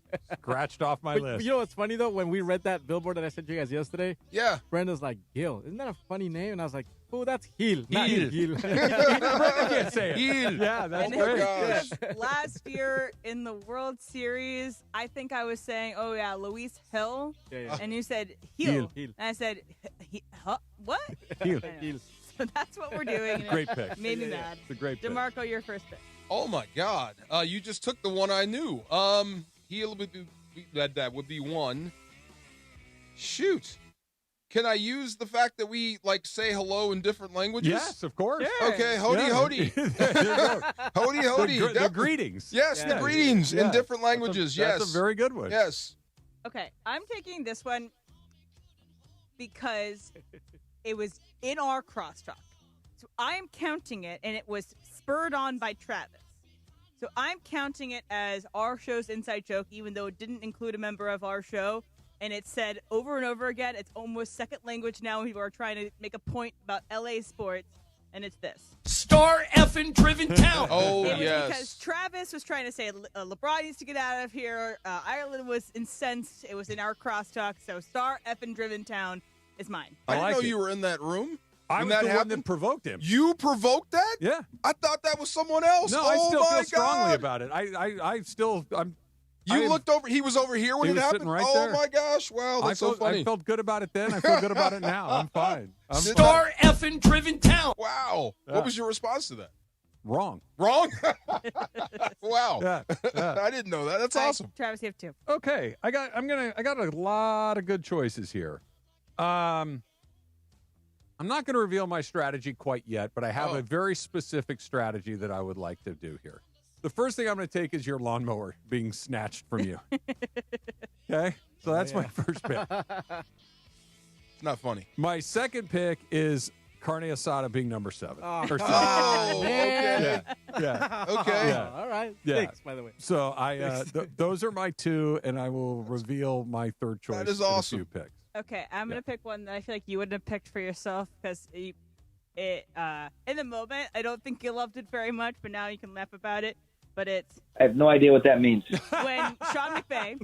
If you don't, here's the context. It's a good one. Sean McVay was on with us during the 5-12 season. It was not going well. He also doesn't really come on our show as often because their practice is usually later. And so he came on our show, and it was It was in the dog days of that season. They were playing like What year? crap. The 5 and 12 year. 5-12. Oh my God. And he was also Sean McVay was a Campbell Soup ambassador. I'm very glad you try put to that lighten in it there up. because you could not turn on an NFL game the entire season and not get a steady dose of Sean McVay Campbell Soup commercials. Yes. It was just almost every commercial break. You get a Peyton Manning commercial, you get a Sean McVay Right. commercial. That's what it And was. so Travis then asked him, is it a chunky soup or a red clam chowder? I see where you're going. And then Sean McVay says this. I have no idea what that means. You know, that's a rarity, right? That you get an answer like that out of him. It was not a great question considering the circumstances, Right. but I do think he knows what he meant. I just think he was in a bad mood. Yes, I think Yes. you caught him in a Yes. bad moment. Yes. Right. That's funny. And I picked it because you probably wouldn't pick it for yourself. Oh, my God, this DeMarco, is- you're next. Okay, I didn't know this was a thing, and I've lived my entire life having and doing it this way. White people tacos. Oh, that is pretty good. I had no idea. No idea. I thought they were just tacos. Yeah. No idea. I was so shocked. Taco night. I didn't know that was a thing until I came on the show. You don't have to be a white person to eat white people tacos. Like Jorge can have a white people taco. Yes. You can have a white people taco. Taco Emily Bell and I has can one. have one. I didn't know that was the thing. Yeah. Oh, my God. And Okay. so that actual clip, too, that we played, the White People Taco Night clip, is actually from a BuzzFeed video of the Try Guys. So that's actually what it's from. Anyway, Jorge, White get people taco night. Okay, so I'm gonna go with. Hey, Mace! I think I got something. I think I got Awesome. something. Yeah. Awesome. Which was So trial of the century. here's a little bit of background here. When Slee and I were doing the show together, Slee is a genuinely nice guy. Like he is patient beyond patient. He is slow to anger. He very rarely gets like visibly frustrated. He does not hold a grudge. Like he's a sweet guy. He's a nice guy. And I mean that as a compliment. Yeah. He was so angry with Ireland, and he was over it. Like I had never seen Slee angry, and that's how it. Like he was just tired of Ireland doing what Ireland was doing to picking him. at him a little Right. bit. What are they talking about? He just kept needling Is him. that the same day when the trophy was thrown? No, different day, that- which okay, also can be another inside joke. Right. Yeah. It was just he had finally had it, and he went at Ireland, and it was hilarious. Wow. And his impression of Ireland is that, and it's delicious. I love So it. Slee said, I got something. He got to the boiling point. He got, and yes, snapped. he snapped. So he was saying, hey. It was just awesome. He was pretending to be John. He was imitating Yeah. Ireland. Oh, I get it now. Okay. That's funny. It Okay. was great. Oh, right, and you have another one, Jorge. And then my last one would be when we gave this man the chance to campaign for himself, and all he gave us was I'm here. Funcho Rocco. Funky. Yes. When I'm he here. said, I'm here. That just became one of those things where every show uses it now. Like I'm here. Because it was when I was gone. It was right before the Mandy's this past That's year, right. and I had right. been making my case for producer of the year, and then Funch is like, "Well, here's my case. You guys, here's your case. Say your case, Funch." He had been campaigning, like he'd been running a shadow campaign as to why he should be the guy. He fills in on the show, and I said, "Hey, look, Funch, I know you want to throw your hat in the ring as producer of the year at 710. Go ahead, make your case. The floor is yours." And his response was, I'm here. There you go. That's wait. Very Deshaun Foster-like. very Deshaun Very Foster-like. Deshaun Foster-like. Yes, I like that. indeed. Okay, all right, DeMarco, your last pick. Oh, God. Okay, so it's going to feel like I'm picking on someone, but I'm not, because we talked about it, and then it happened, and it was a big fat dud. Parker at the softball game? Is he back there? That's a good one. The let Parker play? Let Parker play. And we did. And what happened? Did he even pop out? Was that a pop No, out? it's like a soft little grounder. It was just awful. I'm sorry, B. I'm sorry, B. It's pretty good. My man. Yes, sir. I still love you, though, but dang. I think, okay, so my last one is going to be, we don't do it as much anymore, but it was something we said a lot, I think maybe 2 years ago, but who cares? Oh yeah, Love Who it. cares? Love it. Just the response to anything is, who cares? And then it was our fantasy football name. It is the ultimate dismissal of whatever a person is saying if the response is, who cares? Who Like, there's no cares? comeback to Right. that. It's like, who cares? Hey, what about this? Who cares? Who cares? It's like just a brick wall. Yes. It's awesome. The ultimate wet blanket. Yes, all right, and Travis, your last pick, did you get the one you won? Yes, I did. I did get it. Is it Rams related? Is it what? Rams related? No. Oh, okay. Rams? It was, I considered this. Does Travis go deep? Travis goes deep! But I chose not to take that because I didn't want to pick something of my own. My goal coming into this was to pick one from each of you. And Okay. so I get to do that. And this goes back to almost the very beginning of you and I working together, Em. We were still getting to know each other. We did not know each other very well. And I would say you told me this the other day. We've been together 4 years now? Yeah, 4 years. Okay, 4 years. I think you get me more than almost anybody else here at this station. I think you have a pretty good understanding of what makes me tick, and I appreciate that a great deal. This is when I was still trying to figure out what made you tick.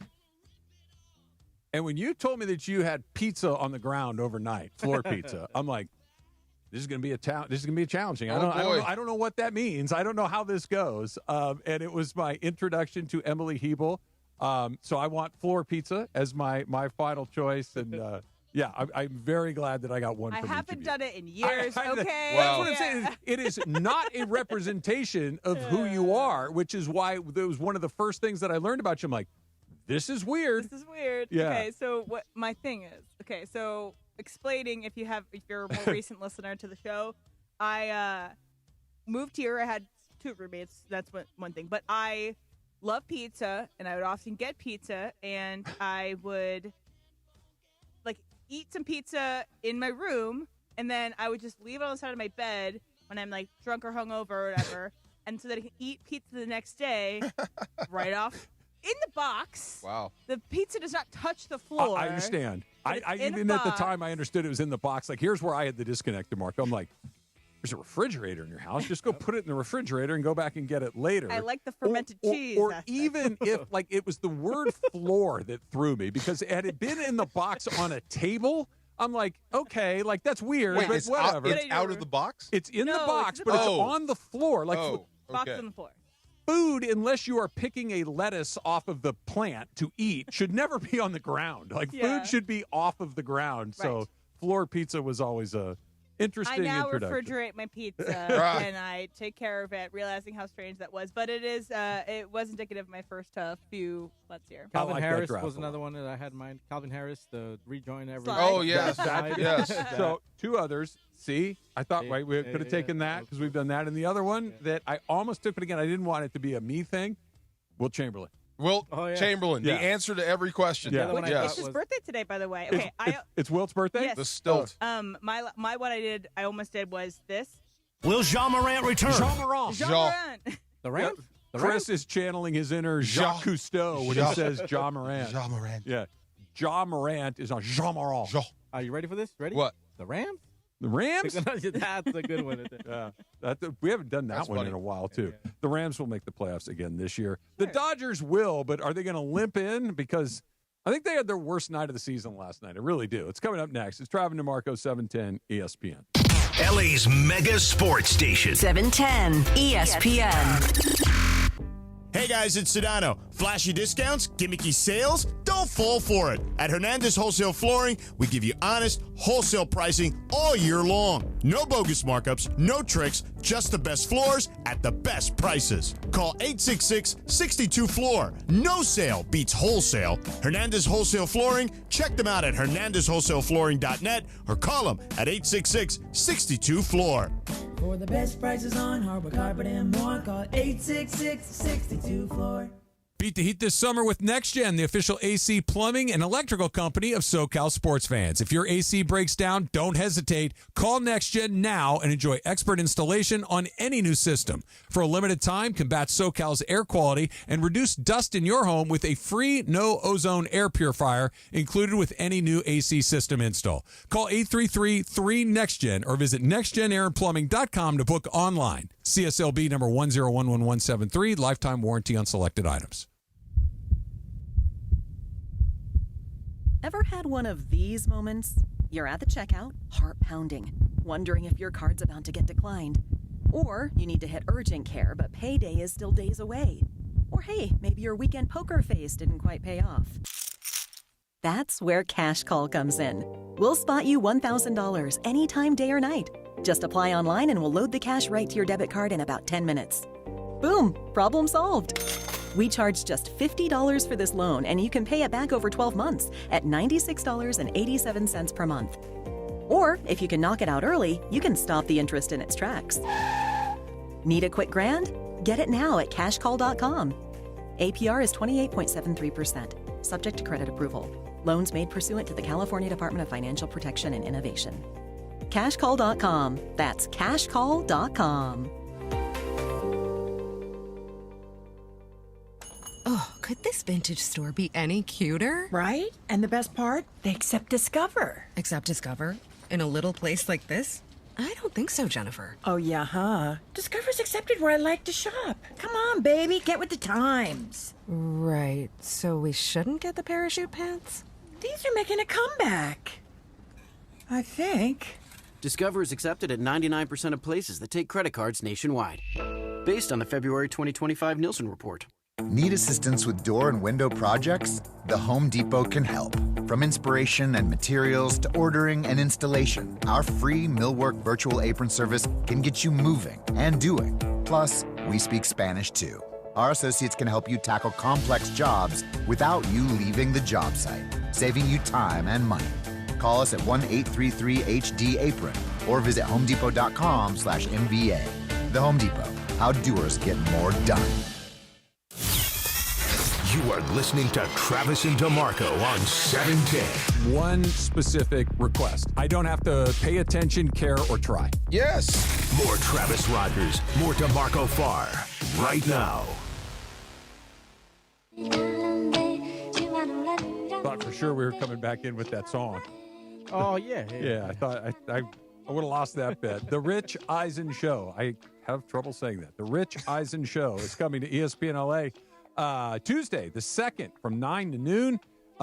Rich's unique blend of the biggest newsmakers and playmakers joining his show each and every day, plus unbelievable credibility, sports knowledge. Rich is an ace for sure. The Rich Eisen Show comes live from El Segundo each weekday and joins our family at ESPN LA this fall. How about this, DeMarco? Speaking of Rich Eisen, you know, he did SportsCenter on Monday, right? They kind of like retroed it. They did the old music, the old graphics, the whole thing. It drew a number that was 67% higher than the typical number that SportsCenter broadcast. Telling you something. I thought so too. Telling you something. I wouldn't mind going back to that format. Okay, so here's the question that I have. And Em, I guess you can be the arbiter of this because, DeMarco, you and I are the same age. You know, we have the same sports experiences as far as like television viewing. Yes. I SportsCenter will always hold a very special place in my sports viewing recollection. You know why? It's not there anymore. Well, but see, there's the thing. It is. It's just not like that. It's just in such a different form. And I don't know if it was just a nostalgia play where a person that we all like and know and enjoy, Rich Eisen, hey, we'll dip our toe back in that water. It feels good. It's like listening to an old record that you used to like. Yeah, right? Correct. Or, hey, there's an audience for this. And the audience is a talented host who's kind of funny and can get you in and out of all these things. But also, here's the news of the day. Here's what happened in baseball. Here's what happened in the NFL. Here's what happened in the NHL. Right. And and I get it, that all that stuff is available on your phone, and that somebody our children's age is not consuming it like that. But 67% is a huge number. Tell me if you think I'm wrong. When you go back to Dan Patrick, give me the names. Dan Patrick, Dan, Stuart Scott, Keith, Rich Stu, Eisen. Rich Eisen. Yeah, that they whole would group. give you the sports, cover the world, right? Yeah. The one thing they did not give me was their opinion. Not very often. Right. And that's what I'd love to go back to. I can form my own opinion. You don't have to force it down my throat. Yeah. I just like watching the highlight. You tell me what happened. You go booyah to it or emphasize it to make it stick. I'll form my own opinion. I would love to go back to that. Well, the on SportsCenter. SportsCenter now is the anchors. They're not giving their opinions. But it's also just very cut and dried, and you don't get extended highlight packages anymore. And I get it; they exist other places. That if I want to see, for instance, last night, Shohei Ohtani gets hit with a line drive pitching. Okay, it's on my phone 30 seconds after it happens. Right. It pops up, so I've seen it. But I also wouldn't mind at the end of the sports day, 10:30, 11 o'clock at night, everything together in one spot. Oh, yeah. And I get it. You can go to YouTube, and I understand that it's out there, but the way that it was produced, quite frankly, the way that it was hosted was incredibly appealing to me. And, right. and it was just really fun. I think for you specifically, it's more about the hosts than it is the format, because I do catch SportsCenter here and there, and it is highlight packages, it's interviews with reporters, it's the format might not be as crisp as the one on Monday, but I think it's more the host of it. But for you. the format, like the SVP version of SportsCenter, I really like. I think that's a really because fun of way him. Because of him. Yeah, because of him. And because of the interaction he has with his people. Like, he's really good with Legler. He's really good with Louis Reddick and Orlovsky. Like, he's good with people. Great, yes. But you get extended stuff with him. Like the regular version of SportsCenter, if you turn it on at 11 o'clock at night, it feels like it's a condensed version of this stuff, that you used to get more of it with the eyes. Seems like an afterthought. It just seems like the Reader's Digest version of the highlights themselves. Yeah, like, I want more of it. Here's my 2 cents potentially on SportsCenter, because I started watching SportsCenter in 2006, and I've continued to watch it since then. I think that the most talented people that used to want to be the SportsCenter anchor, the most talented, the funniest sports minds in the industry wanted to be SportsCenter anchors. Now, when I got started, don't. it was the dream job. Exactly. Now they don't. They want to work at Barstool. Yeah. They want to work at ESPN, but in a content creation role.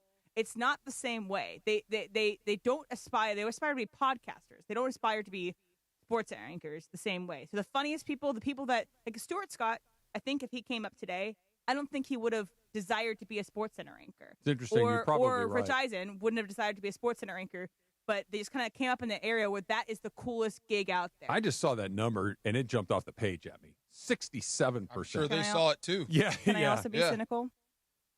So who has cable? Me. People of your age group. Yeah. That also huge nostalgia play for people of your age group. I think that the huge jump might be because you guys are tuning back in. Could be. Not necessarily because I would stay with it if you kept giving me more of it. I would certainly try again and see what happens. He is going to do special engagements throughout the year, so I don't.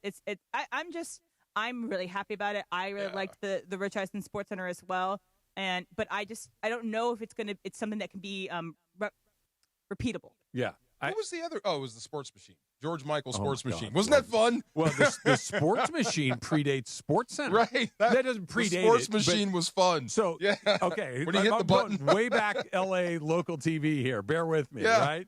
So you would, if your mom and dad were magnanimous, or maybe it was a Friday or Saturday night, you would stay up late and you would watch Stu Nahan. Of course. Or Jim Hill. Yes. Or Fred Rogan. Yes. You would watch these guys do the sports, okay? And you loved it. And then on the weekends, I think it was might have been Sunday night, but maybe Saturday, I forget. After Fred Rogan had his extended sportscast, it went like 15 minutes, and it was awesome. Like 15 minutes, and it was almost all locals, Dodgers, Lakers, all the stuff that we love, local little high school sports. Awesome. And then came this guy from Washington, D.C., George Michael, who this With was the in hair. this was in the you beat me to it.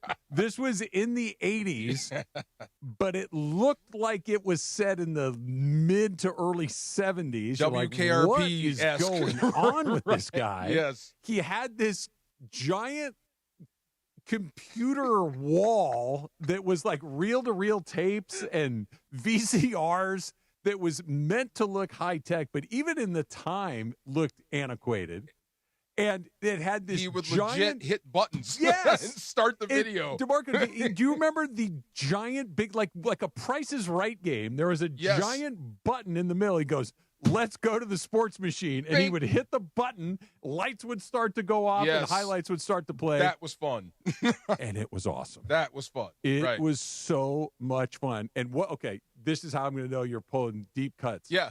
What were the two things that were in virtually every single episode of the Sports Machine? It was in almost all of them. You got, what do you mean? Football highlights? Two sports, kind of off-the-grid sports, but they were in it every single week. I want to say like downhill skiing? No, what? No. What was it? Every single sports Hockey? machine had a NASCAR segment, an extended NASCAR segment before NASCAR really blew up. Yeah. And rodeo.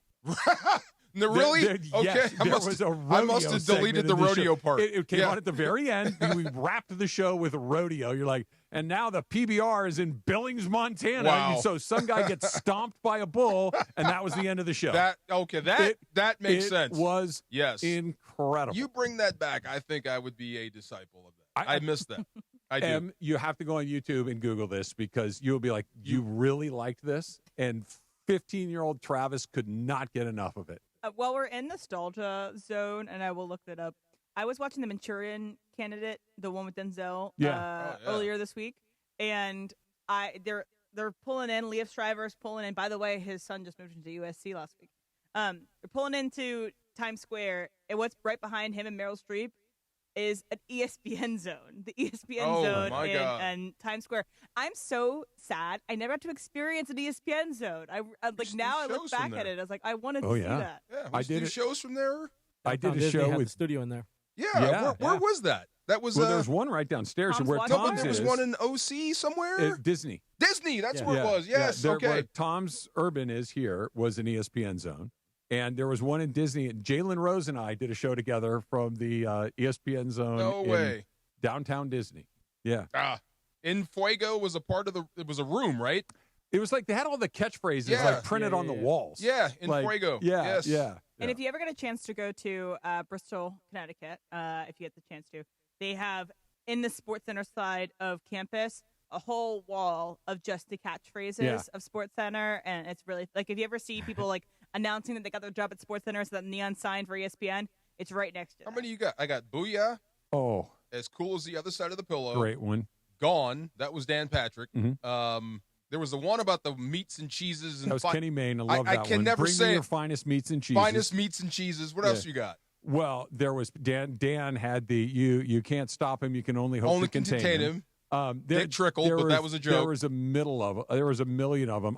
Kenny Mayne had a bunch of really good of them that Kenny was Mayne hilarious. Was great. Yes, very Speaking good. of which, my on-time interaction with Kenny Mayne was not when I worked in Bristol. It was actually when I went to see my first Broadway show. I was 10 years old. We went to see The Lion King, and I was just starting to watch SportsCenter. And I go to the bathroom in intermission, and I come out of the bathroom, and he's like, "Hey, did you see a little girl that looks like this in there? It's my daughter." And I was like, "No." And he's like, "Okay." So that's my only ever interaction with Kenny Mayne. You'll get this right. Kenny Mayne's athletic calling card was what? Athletic calling. Yeah. Is it something related to Seattle?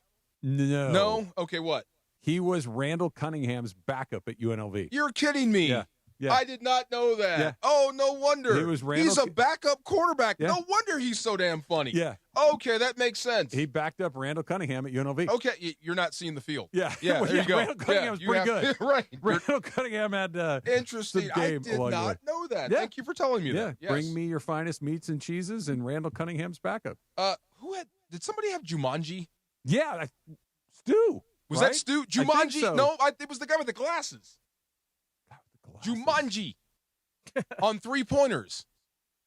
I know somebody said it wasn't Stewart. Yeah, I don't think it was Stuart Okay. Scott. Yeah, I remember the call. Jumanji. Could do this the rest of the day, by the way, and have a great time doing it. Hot and cold. Craig Kilborn. Craig Kilborn. Jumanji. That was him. Thank you. First original host of The Daily Show before Jon Stewart got it. Wow. Yeah, he left to go do late night TV. Where did he go? Well, he got a show. He was on CBS. everywhere, right? He got the. Yeah, now he's an actor, I think. Yeah, I think okay. I think he's knocking around. Kilborn. Author, too. Yeah, there you go. Hot and cold. It's coming up next. It's Travis DeMarco, 710 ESPN. Talked with Ned Colletti earlier today, and I got to meet Ned for the first time through my pals at Rotolo Chevrolet. Rotolo Chevrolet is all about community. They're all about making sure that you get what you're looking for at a price that you're comfortable with customer service that you're never going to forget. That's why Mike Capozio's dancing on TV, having a great time. You turn on any sporting event in this town, you're going to see Mike having a great time because he's telling you about Rotolo Chevrolet. And he knows that when you go in there, you're going to be treated with respect. They're going to be courteous. It's going to be transparent, and you're going to love your purchase from Rotolo Chevrolet. So go see for yourself what all the fun's about at Rotolo Chevy. It's right off the 210 freeway, Sierra Avenue exit in Fontana. And if you're thinking, Trav, Fontana's kind of far from me. I live in Long Beach. Maybe you live in Thousand Oaks. Maybe you live down by me in San Clemente. RotoloChevy.com. ROTOLO. RotoloChevy.com if you can't get out to Fontana. But if you do get into the store, make sure they know that Travis sent you in.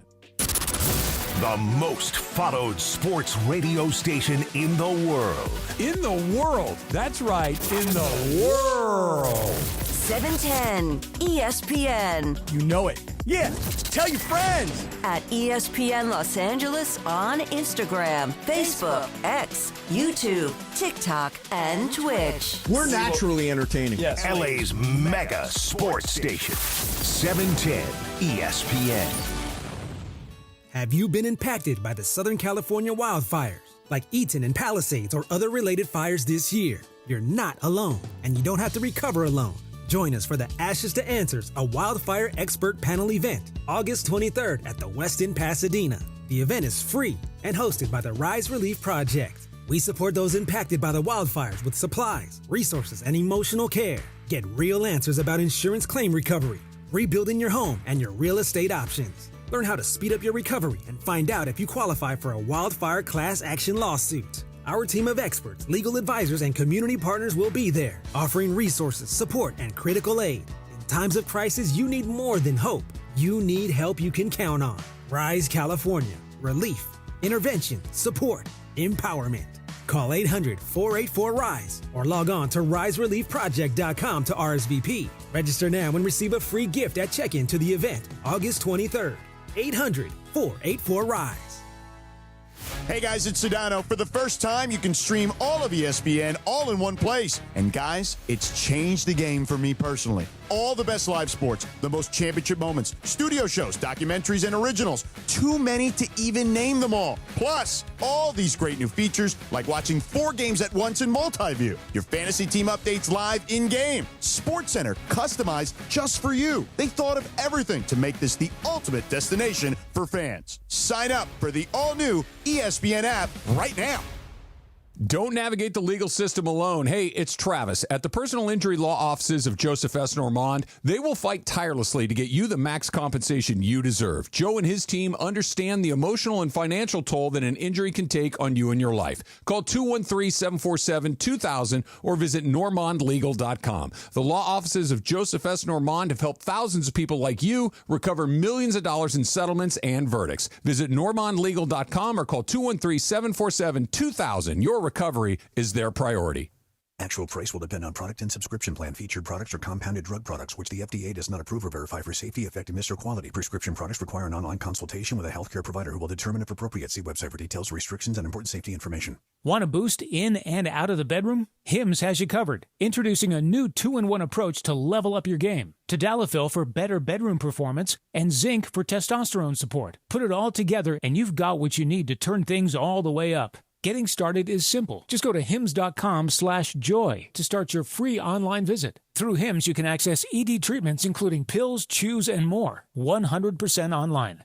No office visits, no pharmacy lines. Just fill out a simple intake form and a licensed medical provider will determine if treatment's right for you. If prescribed, it ships free and discreetly to your door. Find affordable treatment options at up to 95% less than brand names at hims.com/joy. That's hims.com/joy, hims.com/joy.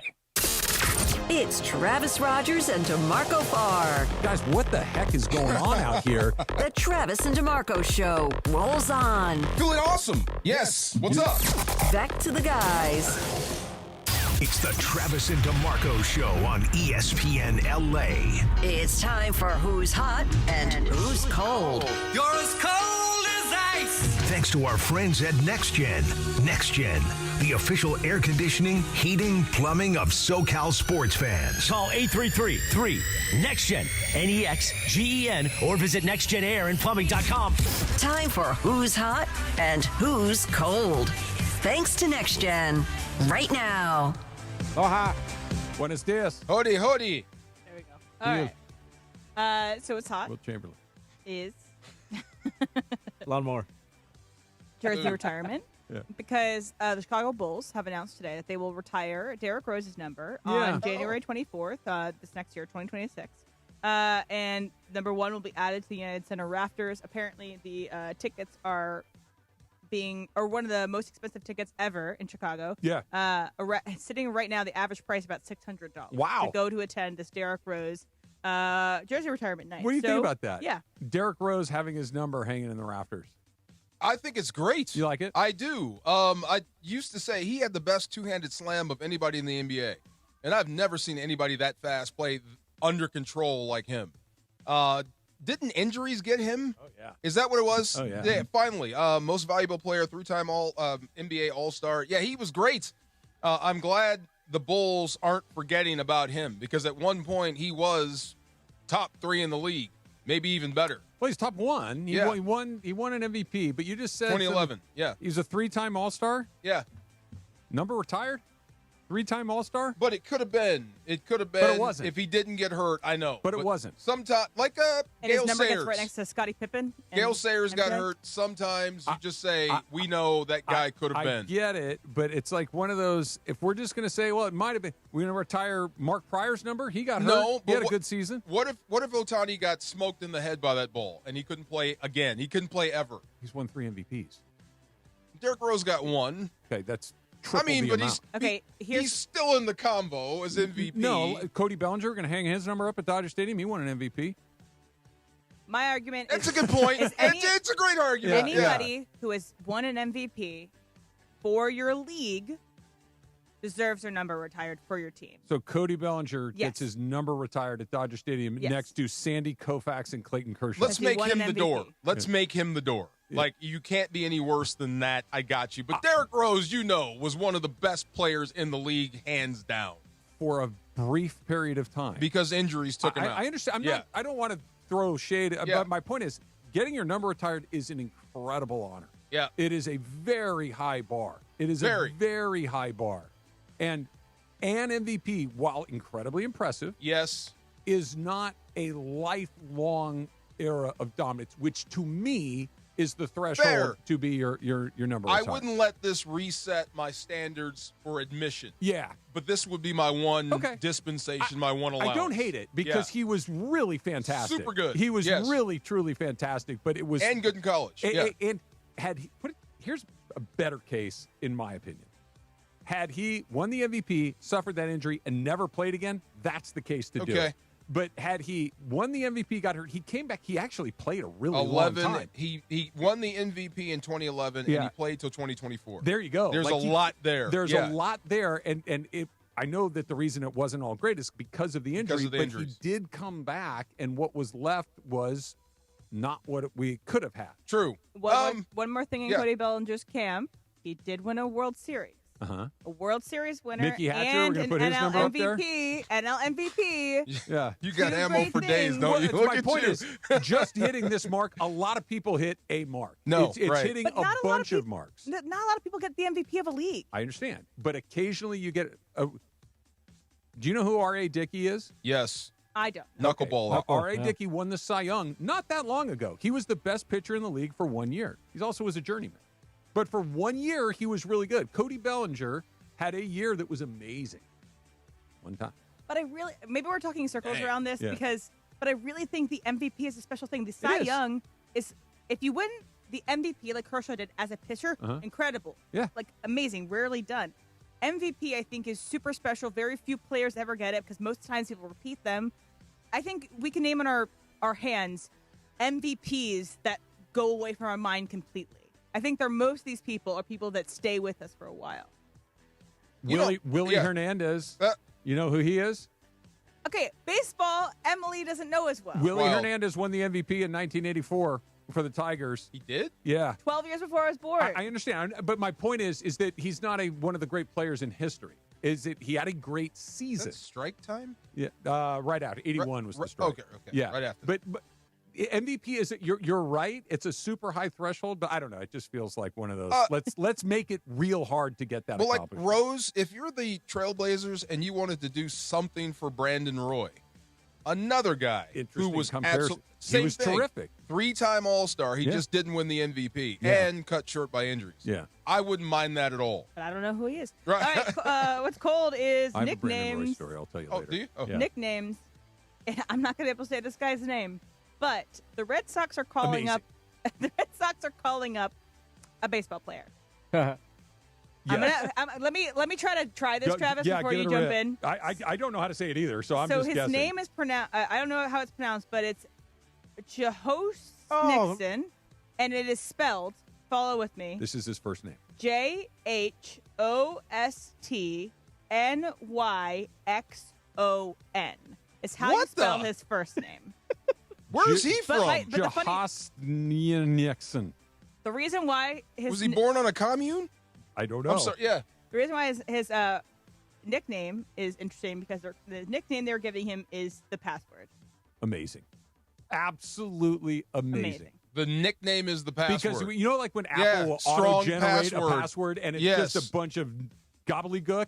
That's what this looks like. How do you pronounce his name? I don't know. Oh, no one knows? Do you know? I thought you knew. No. I'm sure the Red Sox broadcaster knows how to pronounce this name or how he pronounces it. Jay Garcia. Yes. Because he's got like a totally normal last name. Normal's the wrong word. Common. Garcia is a name we've seen a million times, a million different people. Garcia. Do you know where he's from? I don't know. I mean, is there... Okay. Justin Nixon. Oh. Yeah.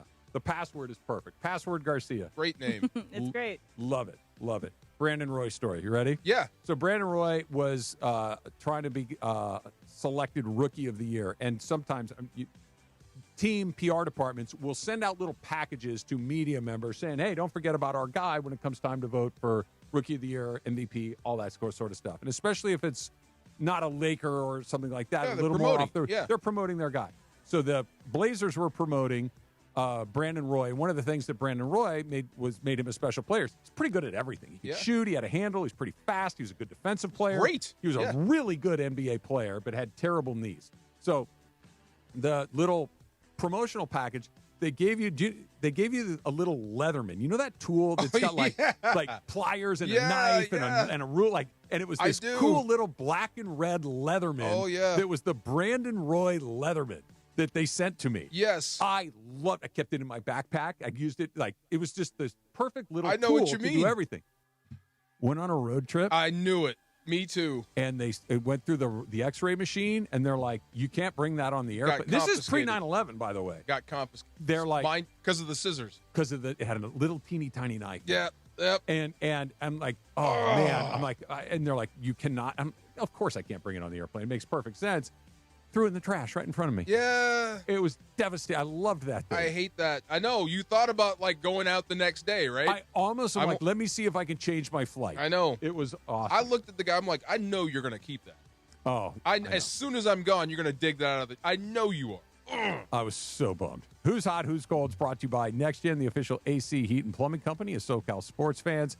Call 833-3-NEXTGEN. That's 833-3-NEXGEN or nextgenaaronplumbing.com. The Dump's coming up next. Back when I played some foosball, football, leg cramps were no joke. In the fourth quarter, overtime practice, even watching film at home. Can I even say film anymore? It's now video. Jeez. Watching video at home, and bam, they'd hit out of nowhere. And let me tell you, there's nothing tougher than pushing through a day with one of those locking up your calf or your glute muscle. It just really just messes up your day. Or if you get one in the low back, that really hurts. I've never gotten one in my hip. That was a Shohei thing, but I imagine it would hurt. Had I known about Highland's leg cramps back then, I would have had a truckload on me at all times. If you fast forward to now, I am definitely retired from football, but cramps still sneak up on me during morning walks, playing with my daughter, even doing the show with Trav. But now I've got something that actually works. Highland's leg cramps tablets dissolve quickly under my tongue, and they do not upset my stomach, and no water needed, even though I drink a lot of water. I don't need water with this. No waiting around. Just fast relief. Look, cramps don't care if you're a pro athlete, a weekend warrior, a guy that golfs, or a construction worker outside, or just a guy that yells at the TV from his couch. We all get them. So don't wait around like I did. Get ahead of the problem. Grab Highland's leg cramps right now. They're available at Walmart, Walgreens, or CVS. You will thank me later. Saturday, LAFC heads to Texas as global superstar Sun Heung-min leads the black and gold for a battle with FC Dallas. Sun, just one here, the shot, Eddie! Follow every pass, every dribble, every shot from Sonny as LAFC looks to keep climbing the MLS table. Yeah, Sonny's been a great addition to the team. He's been lively, fresh energy. Pre-game coverage starts Saturday at 5 p.m. on the home of Sonny in the black and gold, 710 ESPN and the ESPN LA app. Oh, hey. Hey, thanks for meeting me here. It's just, you're my only lawyer friend, and I need your professional opinion. You see that brand new Hyundai Tucson out there? That's all I paid for it. Let me get back to you on that. Deal's so right, it almost feels wrong at the Hyundai Getaway Sales Event. Get 0% APR for 60 months, plus 0 payments for 90 days on all Hyundai Palisade, Santa Fe, and Santa Fe hybrid models. See your SoCal Hyundai dealer. Offers end September 2nd. Call 714-568-7676 for details. Pechanga Resort Casino is giving away $1 million in August. Win your share of the $1 million in prizes by using your Pechanga Club card when you play your favorite slots or table games to earn entries. Then, be at Pechanga Resort Casino every Saturday in August to activate your entries for the weekly drawing. You could be one of the many winners of the $100,000 in cash, and thousands in easy play is also up for grabs. Must be present to win. Visit Pechanga.com or call 888-PECHANGA for complete details. Must be 21 or older with valid ID to participate. Your fantasy draft is here. The Smack Talk is starting, and this season, ESPN Bet is giving you more ways to ride with your squad. Introducing ESPN Bet Fan Center, where you can instantly link and bet on your fantasy teams right in the ESPN Bet app. An enhanced sports betting experience only from ESPN Bet, the sports book for sports fans. Download the app today. Must be 21 plus. Gambling problem? Call 1-800-GAMBLER. In New York, call 877-8-HOPE-NY or text HOPE-NY 467-369. Every great team has its core players, but when the season gets tough, adding the right free agent can make all the difference. The same goes for business. At Robert Half, we found that 67% of companies surveyed plan to increase their use of contract talent to handle workload peaks and backlogged projects. With Robert Half's specialized recruiters' experience, combined with our award-winning AI, you can quickly find the skilled candidates you want. At Robert Half, we know talent. Discover how we can help at roberthalf.com/talent. It's time for everything we haven't gotten to today. Yes, it's time for the dump. Jorge, are you a gamer? Nope. No, Emily, do you game? Nope. No one game. Anybody game back Parker there? probably does. Yeah, Parker does. My kids do. Are you an Xbox or Nope. PlayStation? PlayStation. In my PlayStation? Case, yeah. PlayStation is FIFA. in my house. PlayStation just released some prices FIFA 12 for me. Don't tell me, for a game or for the console? For the console. PlayStation 5. For the 5 or 6. The 5 is already out, right? PlayStation 5 is now $549.99. There you go, Emily. Went down $50. PlayStation 5 Digital is $499. PlayStation 5 Pro, $749. For some reason, they're saying this is the reason Xbox is winning or has won. Are these prices high for Xbox consoles? Is that abnormally high these days? A PS5 has been $600 forever. That's what I thought. Okay, Yeah. I'm more of a, when I did game, I was PlayStation. I think it's because the games on PlayStation, like if I was going to game, the games I want to play are on PlayStation, not on Xbox. Is that why you do it, P squared, Parker? Because the games Where's the you square want, come from? For I P? just call him P square. I had a best friend named Parker. I call him P square, so he's my new P square. Thank you, P square. But yeah, I've never been an Xbox guy. I didn't know there was a war raging. I am not a video game guy. Oh, yeah. So but we have both in my house. So yeah, but we have. Michael plays a little bit. My older one doesn't play a ton. I got crazy until I had kids, and then I had to back down. I wish I knew how to play. They look fun. Yeah, they are fun. I really do. When I watch, occasionally he'll have it on. I'll walk in the room, or whatever. It looks fun. Madden is freaking looks ridiculous amazing. now. Okay, yes. you guys want to know how? So I know that I would never be able to get through this game, but I wanted to know the story so badly because the story is so interesting to me. I watched an entire playthrough of The Last of Us. It's 8 hours long. I sat and I watched this entire that's playthrough when they turned into a TV show of The Last of Us, the video game. But then it was turned into the TV show. I wanted to know how it ends. I wanted to know how the story ends. You sat through the whole thing. And honestly, the playthrough, That's incredible. awesome. That's the awesome. story for Last of Us Part 2 is incredible. What was your game as a kid? I think I can take anybody in the world still to this day in Mortal Kombat. Oh, really? Yeah, anybody. Okay. My Scorpion is untouchable. I never got it. I wouldn't even know how to play that Come game. here!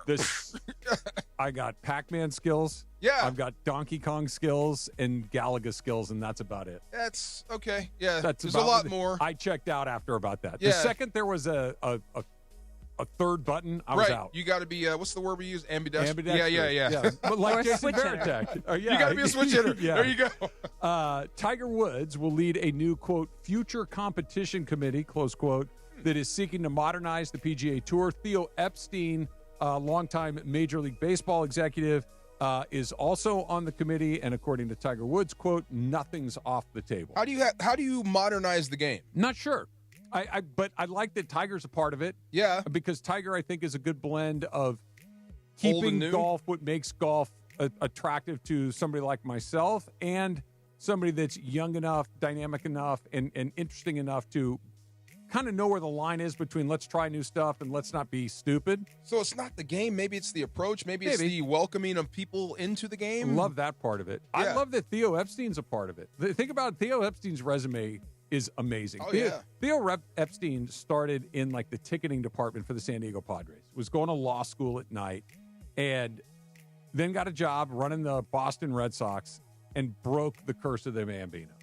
And not only broke it, but they won the World Series 3 times in 8 years. Right. Okay, it was just an amazing run. Then he goes to Cubs and does the same thing. He wins the World Series with the Cubs. Why doesn't he have a Moneyball movie with him as Brad Pitt? First of all, Theo Epstein should be in the Hall of Fame before it's all said and done. He absolutely should. Yeah.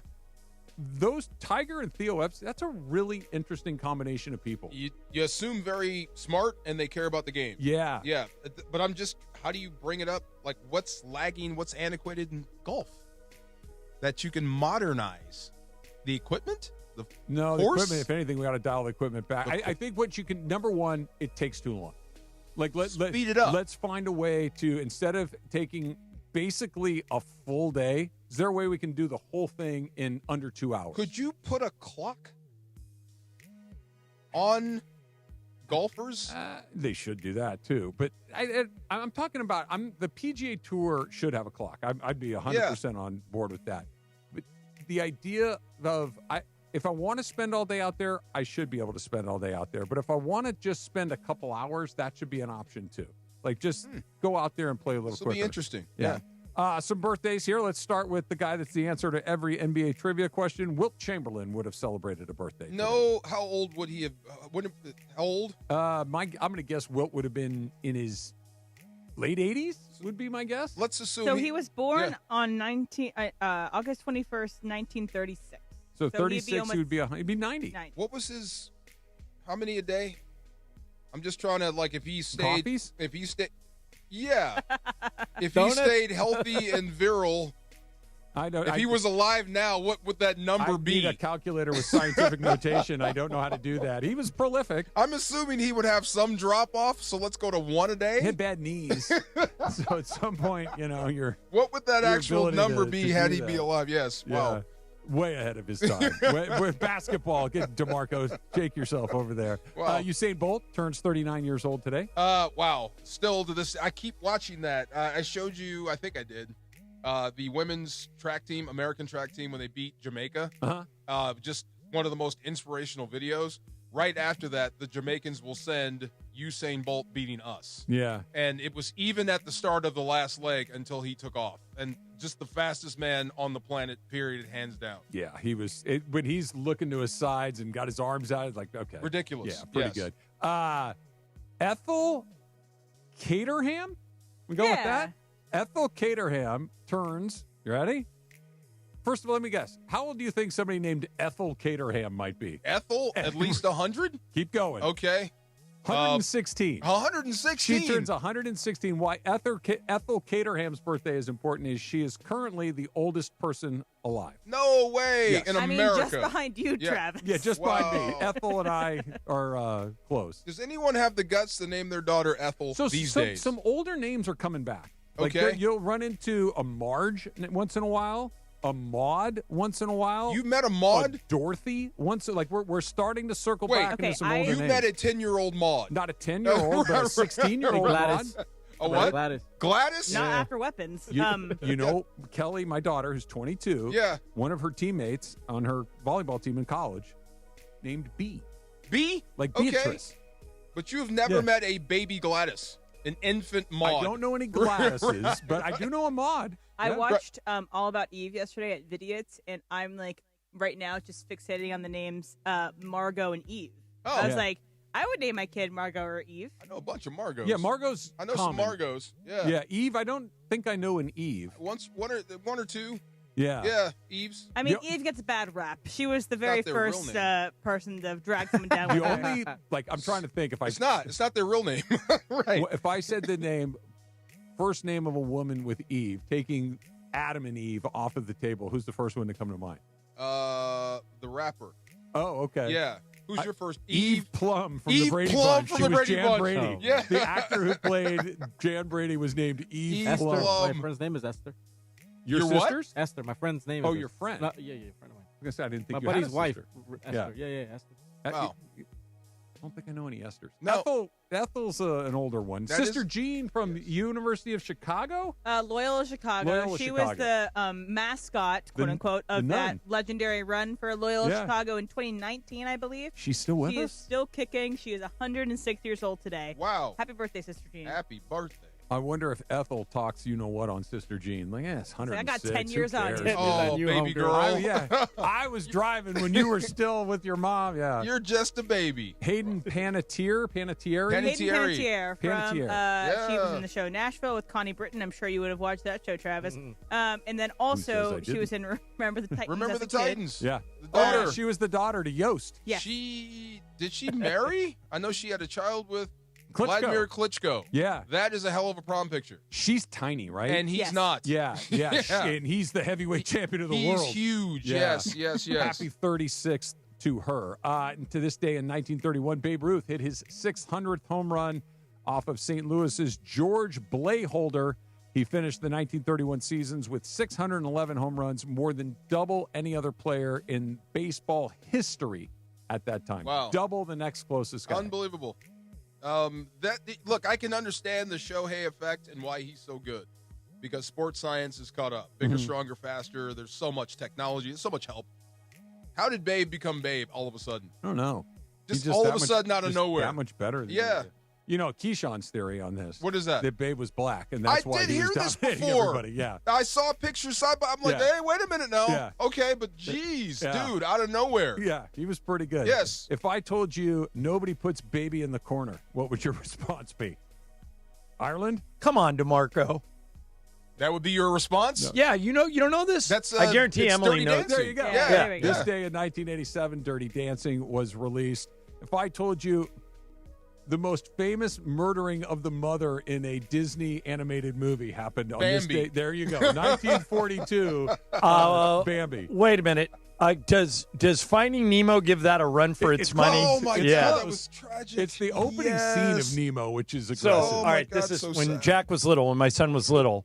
I would fast forward past the opening scene and start the movie after the credits. Oh, when Marlon comes out of the anemone? So he didn't know until he was 10 that the mom ate it in the beginning. The Barracuda got her. Yeah. So sad. That's a lot. No, Emily, we're not celebrating National Senior Citizen Day. We're going to skip that one. Hey, why not? I'm almost there. There you go. Oh, Farmer Momo in the house. She brought fruit. How do you like them apples? In here. Super tart. Yes. Really good. Oh, let's They're go. from my Look dad. at you. I will be eating an apple off of Ramona's tree coming up next. A little Super Crosstalk straight ahead. Are you ready for amazing golf at one of the best courses in Southern California and to be part of raising money for an incredible cause? It's time for the 4th annual Give Back Golf Classic, Friday, August 29th at the stunning Black Gold Golf Club in Yorba Linda, benefiting the Folds of Honor Foundation. Folds of Honor, they have a mission to empower deserving military families with educational support and opportunities. Register to play Hey, this now is Julie May at Hollywood Park Casino, home of the ESPN LA Fantasy Draft Party. It's back, so save the date, August 28th. Sign up with your team or your league at espnla.com, and you can win so many prizes. We'll have Sedano at cap, 3 p.m., and the draft starts at 6 p.m. So park, party, and play with us at Hollywood Park Casino.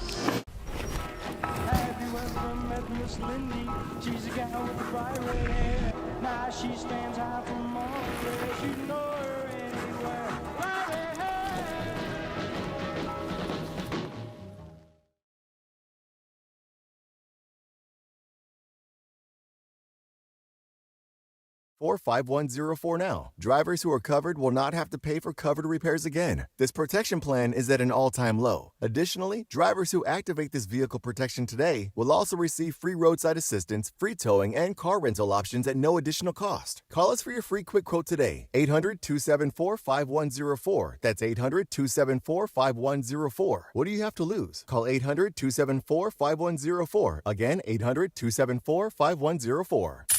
All right, we got a caller who says, I need to buy a car and I need to save money.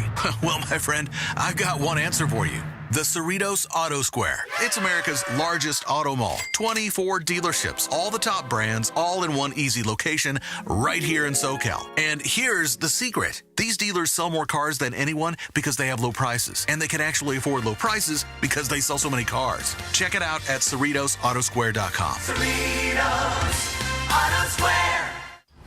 When pain keeps you from doing what you love, Hoag Orthopedic Institute gets you back to you.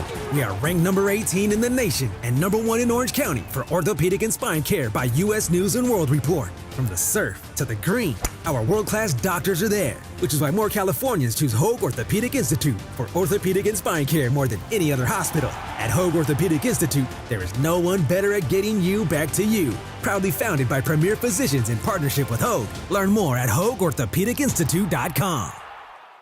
ESPN AM 710 Los Angeles. KRDC AM 1110 Pasadena, Los Angeles. K256CX 99.1 FM Pasadena, Los Angeles. It's the greatest segment in LA sports radio history. Oh my God. When the shows come together for magic on the radio. It will only grow stronger. It's time for Super Crosstalk. We're going to talk about that second. I want to start with this. Do you want to pick your day now for the Dodgers to not win the World Series? No, Trav, I would still, and I think you would too, gun to your head, one team to win it all. Wouldn't you still take the Dodgers? Maybe, but I feel I thought last night. I like my chances. They seem very pedestrian right now, but I wouldn't put anyone above them. There's no one else that Fair. has a roster that scares me as much as the Dodgers. No, but I also would not put them above anybody else at this point. I think they're among the odds are in my teams. favor. Yeah, they are. I thought last night was the low point of the season for them. I thought they were non-competitive. Yeah, that was a mail it in. Shohei got lit up. That was rough. They playing the worst team in baseball, and they basically rolled over in the fourth inning. I thought that was the low water mark for them this season. Yeah, they've normally shown a lot of fight all year, and last night I didn't see it. No. But and then they're going today. Kershaw's going today, and in about 10 minutes They're is asking first an pitch. awful lot out of him, by the way. He's giving it to him, though. Well, he has. He's delivering. He's long in the tooth, and you keep asking a 37-year-old guy to bail you out over and over again. That's a big ask. Well, we'll see how it goes today. No Teo in the lineup. No Shohei in the lineup. Yeah. I heard Greg Bergman come on with the lineup. Conforto in the cleanup spot. Yeah, I don't know what's going on there. Well, Somebody, so the analytics must love him. There's something we're not getting. No, somebody's got pictures. Could it be as simple as they're paying him $17 million and they're just going to keep running him out there until there's no other option? I don't know. Alex Call's been pretty good. But again, I want to just play Alex Call more. I know I've beat this dead horse into the ground, but isn't the only question you should ever ask in these situations, regardless of how much money he makes, regardless of who his dad is, regardless of whatever political factors may be in there, does this guy give us the best chance to win? That's the only question you should ever ask. I agree with you, but that's clearly not the answer, how they do it. Right. The answer to Michael Conforto is clearly no. I'll give you – I was kicking this around with Michael Thompson the other day. If you go back to spring training, He was amazing. Trace Thompson led all of spring training in batting average, home runs, runs scored. He just had a monster spring. The Red Sox elected not to put him on the major league roster because they want to go young. But the Dodgers should have snapped him up. They know him. Dave likes him. Andrew Friedman likes him. And he would be a much better option right now than Michael Conforto. But to your point, Trav, Michael Conforto gets paid $17 million, and it's almost as if they're saying, same thing with Kirby Yates and Tanner Scott to a certain extent, hey, we paid him all this money, we got to run him out there. No, you don't. I agree with you, but I can't come up with an alternate explanation as to why you keep putting Michael Conforto in the lineup other than we're paying him all this money. Maybe he has a good 2 weeks at some point that you would think that even though he's batting $190 or whatever it is, that even a bad player has a good hot run. It's math. He's going to bat 500 times. You would think over the course of 500 plate appearances, there are 50 that are halfway decent. It just hasn't happened. Okay, can I throw a name out from the past? And because you guys are both baseball guys, you'll know this.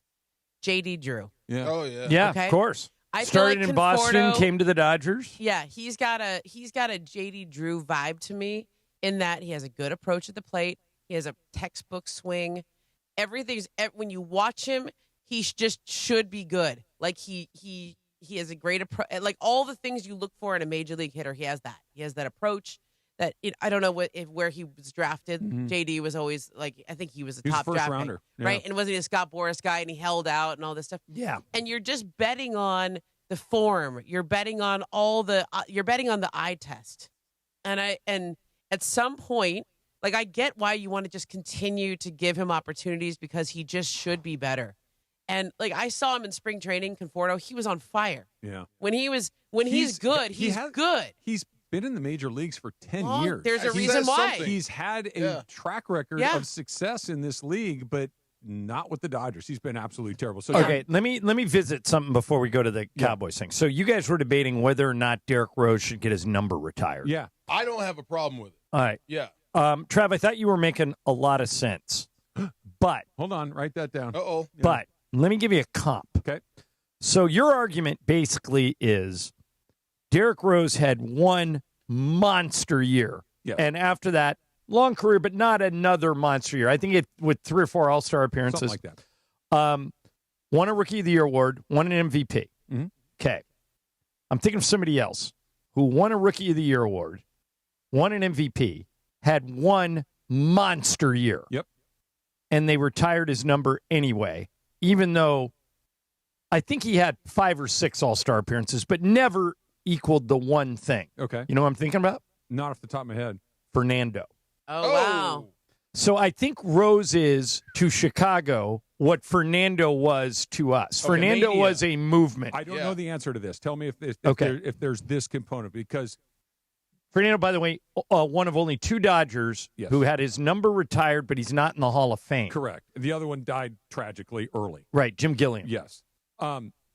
Fernando's the raw numbers of Fernando's career, they're front loaded, right? Right. 1981 monster. 1981 to about 1986. And then he got screwed by the strike. He was having a good year during the strike. All of this stuff. And he got hurt, and they were pitching him 300 innings a year, Right. all the crazy stuff Right. that used to happen. But there was the cultural impact that Fernando had in Los Angeles. That's where I was trying to take you. Yeah. Derrick Rose was born and raised in Chicago. Okay. He was a playground legend in Chicago. He and Momo and I have been in games when he was in Chicago. He was not Michael Jordan, but the closest thing to him. Like, everybody was saying, this is the best player we've had since MJ. And then he got, as you pointed out, DeMarco, got screwed on injuries. And I thought your Gale Sayers comp was that's excellent. the name. Yeah. Gale Sayers only played 6 years. Wow, but really? everybody knew that had he not been screwed by injuries, straight to the Hall of Fame. Right. Yeah. He eventually got into the Hall of Fame, even with those shirts. Derrick Rose might still get into the Hall of Fame. Yeah. I mean, you talk to guys like LeBron about Derrick Rose, and they'll just go, if he didn't get hurt, he would have been first ballot Hall of Fame for I can sure. appreciate that. And I'll be honest, I did not know the cultural, civic impact that he had in Chicago. Isn't he from Chicago, too? Yeah. Like, So playground legend. if it's based on all of those factors, great. Not put him in. But to me, getting your number retired is a big deal. Yep. Yeah. It's a big deal. The That's Lakers, a very high bar to clear. The Lakers have a rule. The Dodgers have it too, but they bend it every once in a while. But the Lakers say it's black and white. If you make the Hall of Fame, we retire your number. If you don't, we don't. Yeah. Yeah. And so this is like Robert Horry's number is not retired. He hit all those big shots. Derek Fisher was Kobe's running mate for 5 years, hit all those big shots, numbered, not retired. Yeah. Michael Cooper last year, who was a 6th man, didn't even start, got into the Hall of Fame. They retired his number on the spot. Yeah. So I like that threshold. I like it being really exclusive. I think that's hard to get. That's what I mean. Like, to be up there should be. You shouldn't have to have a name. Like, if I look at 22 on the Dodgers, it's Clayton Kershaw. Like, there's no qualifiers. It's like, I'm trying to remember. Did anyone else wear 34 after Fernando? No. They just kept it off limits they until put it over there until they came to their senses and finally decided. Because I know, to like, retire it. Shaq had 34, and it ended badly with him. Remember, he yelled at Dr. Buss, and they traded him, and he got booed when he came back for Christmas. But very wisely, somebody at the Lakers said, "Don't ever give that number out to anybody because this may come back around." This isn't Shaq. It's not Shaq, but watching the Rams preseason this year, it's weird watching somebody run around with number 10. It's not Cooper Kupp. Right. Yeah, that is. Really? Yeah, I wouldn't. To me, it is. Because Cooper Kupp was so identifiable. Yeah, you're right. Super Bowl MVP. It's like, and I think it's Britton. Covey. Yeah. That is number 10. It's like, oh, okay. So here's why you got to be careful about just giving your numbers, the numbers of iconic players out right away. There's a very weird situation going on in Denver. Carmelo Anthony was the first big free agent that ever signed with them, took him to the Western Conference Finals. Arguably, until Jokic came along, was the best Nugget. Maybe Alex English, maybe Dan Issel, if you want to go way back. Mark Aguirre. Yeah. No. Well, Mark Aguirre was more Who am I thinking of? There was Dallas, a great Detroit. scorer there. No, you're thinking of Alex English. That's it. Yeah. Yeah. Okay. So old school. Yeah. So Carmelo, remember, he forced the trade to the Knicks, and he leaves, and they give his number away 4 or 5 years later to this fat Jokic. Serbian kid named Nikola Jokic. So now they can't retire Melo's number because 15 in Denver is always going to be Jokic. Yeah. So that's why I don't blame the Bulls for retiring Derrick Rose's number, because to fans in Chicago, he was it. He was. Yeah. He's from Chicago. He's like, I remember I went to Chicago while he was Maybe not right at his peak, but when right when they introduced afterwards. him, it was like when we introduced Kobe here. God, yes. Yeah. He's a favorite son, born and raised in Chicago. Yeah, and they I didn't took him know to the the playoffs. Chicago-ness of it all. Yeah. I thought it was just purely a basketball thing, which is why it's like. I mean, now would I give him a statue next to Michael? I don't know. No. Yeah. But Still, end to end, I've never seen How many anybody episodes of the Dallas Cowboys Netflix 3. show? You're 3 in? I'm at this into point. episode 5. There's only 8. DeMarco, have you started it? I haven't. It's no, so good. not yet. It could be as good as any sports documentary I've ever Really? seen. Okay. I'm Is not it going to real? say. Are they all telling you of it. the entire story? All of it. Okay, I can't. With No, I do think that. there's a lot more they're not saying. But Okay. even No, last night. Wait till you get to the White House stuff. Okay. Michael Irvin is completely candid. He's telling you everything. Well, they said to all these other players, like Nate Newton and Eric Williams and all these other players, hey, tell me about what the White House. And they all go, no, I'm not saying anything about the White House. And he goes, will you at least tell me who kind of ran it? And then they say to the interviewer, well, who do you think? He goes, Irvin? He goes, oh, yeah. So Irvin comes in. He goes, I was the president of the White House. Oh, my God. Sweet. And he explains exactly what it was. He goes, we needed a place to bring girls. Some of us were married. Some of us had girlfriends. And they shoot the house. You see all the bedrooms. I heard it's just kind of like a normal house. Yeah, like it's like an Airbnb now. Yeah, Well, yeah. last And by the way, DeMarco, it's a 9-iron from Valley Ranch. Yes. So none of them had to go very far. Wow. If they I know. John, time is money. Yeah. If they didn't want I know. to, they didn't have to drive all the way to the other side. And if you've ever lived in Dallas, you know Dallas and Irving is a long drive. Yeah. This is gonna be bad. And no, it's not bad. It's for Last some night I people. watched episode 3 where Jerry Jones talks about how he worked with the Teamsters to finance a bunch of pizza parlors. He met with Jimmy Hoffa. Oh, I was like, oh my God. That's not shocking at all. And then the It's Charles Haley not stuff. shocking. Yeah. Charles Haley? Oh, my my God. Like, they Charles- really get into the Charles Haley Well, of it all. have you gotten to the part yet where when Emmitt Smith was holding out? Yeah. No, I haven't gotten there yet. Okay, so Emmitt Smith's holding out. They win the Super Bowl. Emmitt Smith has led the NFL in rushing 3 years in a row. And he says to Jerry Jones, I deserve to be the highest paid running back in the league. He said, well, you have a contract. I have to be. The same thing he's doing with Micah Parsons now. He goes, I can't pay you more than $10 million. He goes, I want 17. The highest running back in the league, highest paid running back in the league at the time, I think it was Barry Sanders, was making 13.5. Okay. And Emmitt Smith said, I'm not coming in. They lose week 1. Emmitt Smith says, I'm not coming in. They lose week 2. And the drumbeat gets louder. So Jerry says, he drew a line. He said, I'm not paying you more than $10 million. He goes, I want 17. He goes to Emmitt and he said, Barry Sanders is the highest paid running back in the league, $13.5 million. If I give you 13.6, will you come in? And Emmitt said, absolutely. And that's what got Emmitt in, and they won the Super Bowl again. Correct me if I'm going by memory here, but I remember the press conference when he finally came back, and Jerry turns to him and goes, are you happy now? Yeah, it's in there. It's in the doc. And it was really kind of crappy the way he said it. It was he lost. Yeah. But it was ugly. Like it was one of those things. Like the it most was very astounding ugly thing moment. of this doc is imagine now in 2025. This happened in 1993, but that a coach would win 2 Super Bowls in a row and get fired. No, it would never happen. And Barry Switzer played it up. Yeah. He's like, everybody thinks I can't coach as good as Jimmy, so if I win the Super Bowl, does that make me smarter than him? And then he did win the Super Bowl. Did. And so good. The thing about this is doubt Jerry Jones at your own peril. Because when he first bought the team, everybody said, this Arkansas bumpkin, this idiot who And then he did everything to piss everybody off when he first came into town. And 4 years later, he was on top of the world. I'm doing it, I'm going to go watch it now. Jerry Jones is fearless. We can go around the block 100 times on fearsome. good Trav, when he decisions, first but bought he's the Cowboys, he bought him for $150 million. They were arguing, him and Bum Bright were arguing over $300,000. Yeah. Bum Bright says, I'll tell you what, we're so close to the finish line. And I thought what he was going to say is so let's great. meet in the middle. And Bum Bright goes, let's flip a coin for the $300,000. If I win, you pay me. If you win, I get rid of the $300,000. And Jerry goes, done. Flip the coin. Jerry loses. Okay. Then Trav, he buys the team. and he's losing because remember they started 1-15. Yeah, they were terrible. He's losing $30,000 a day. And his wife is like, "You're going to run us into the ground." And his kids are like, "Dad, I know you like football, but this is ridiculous. You got to sell this team." And Jerry's like, "Nope, not doing it. One day it's going to be worth a lot more money, and you guys just don't know."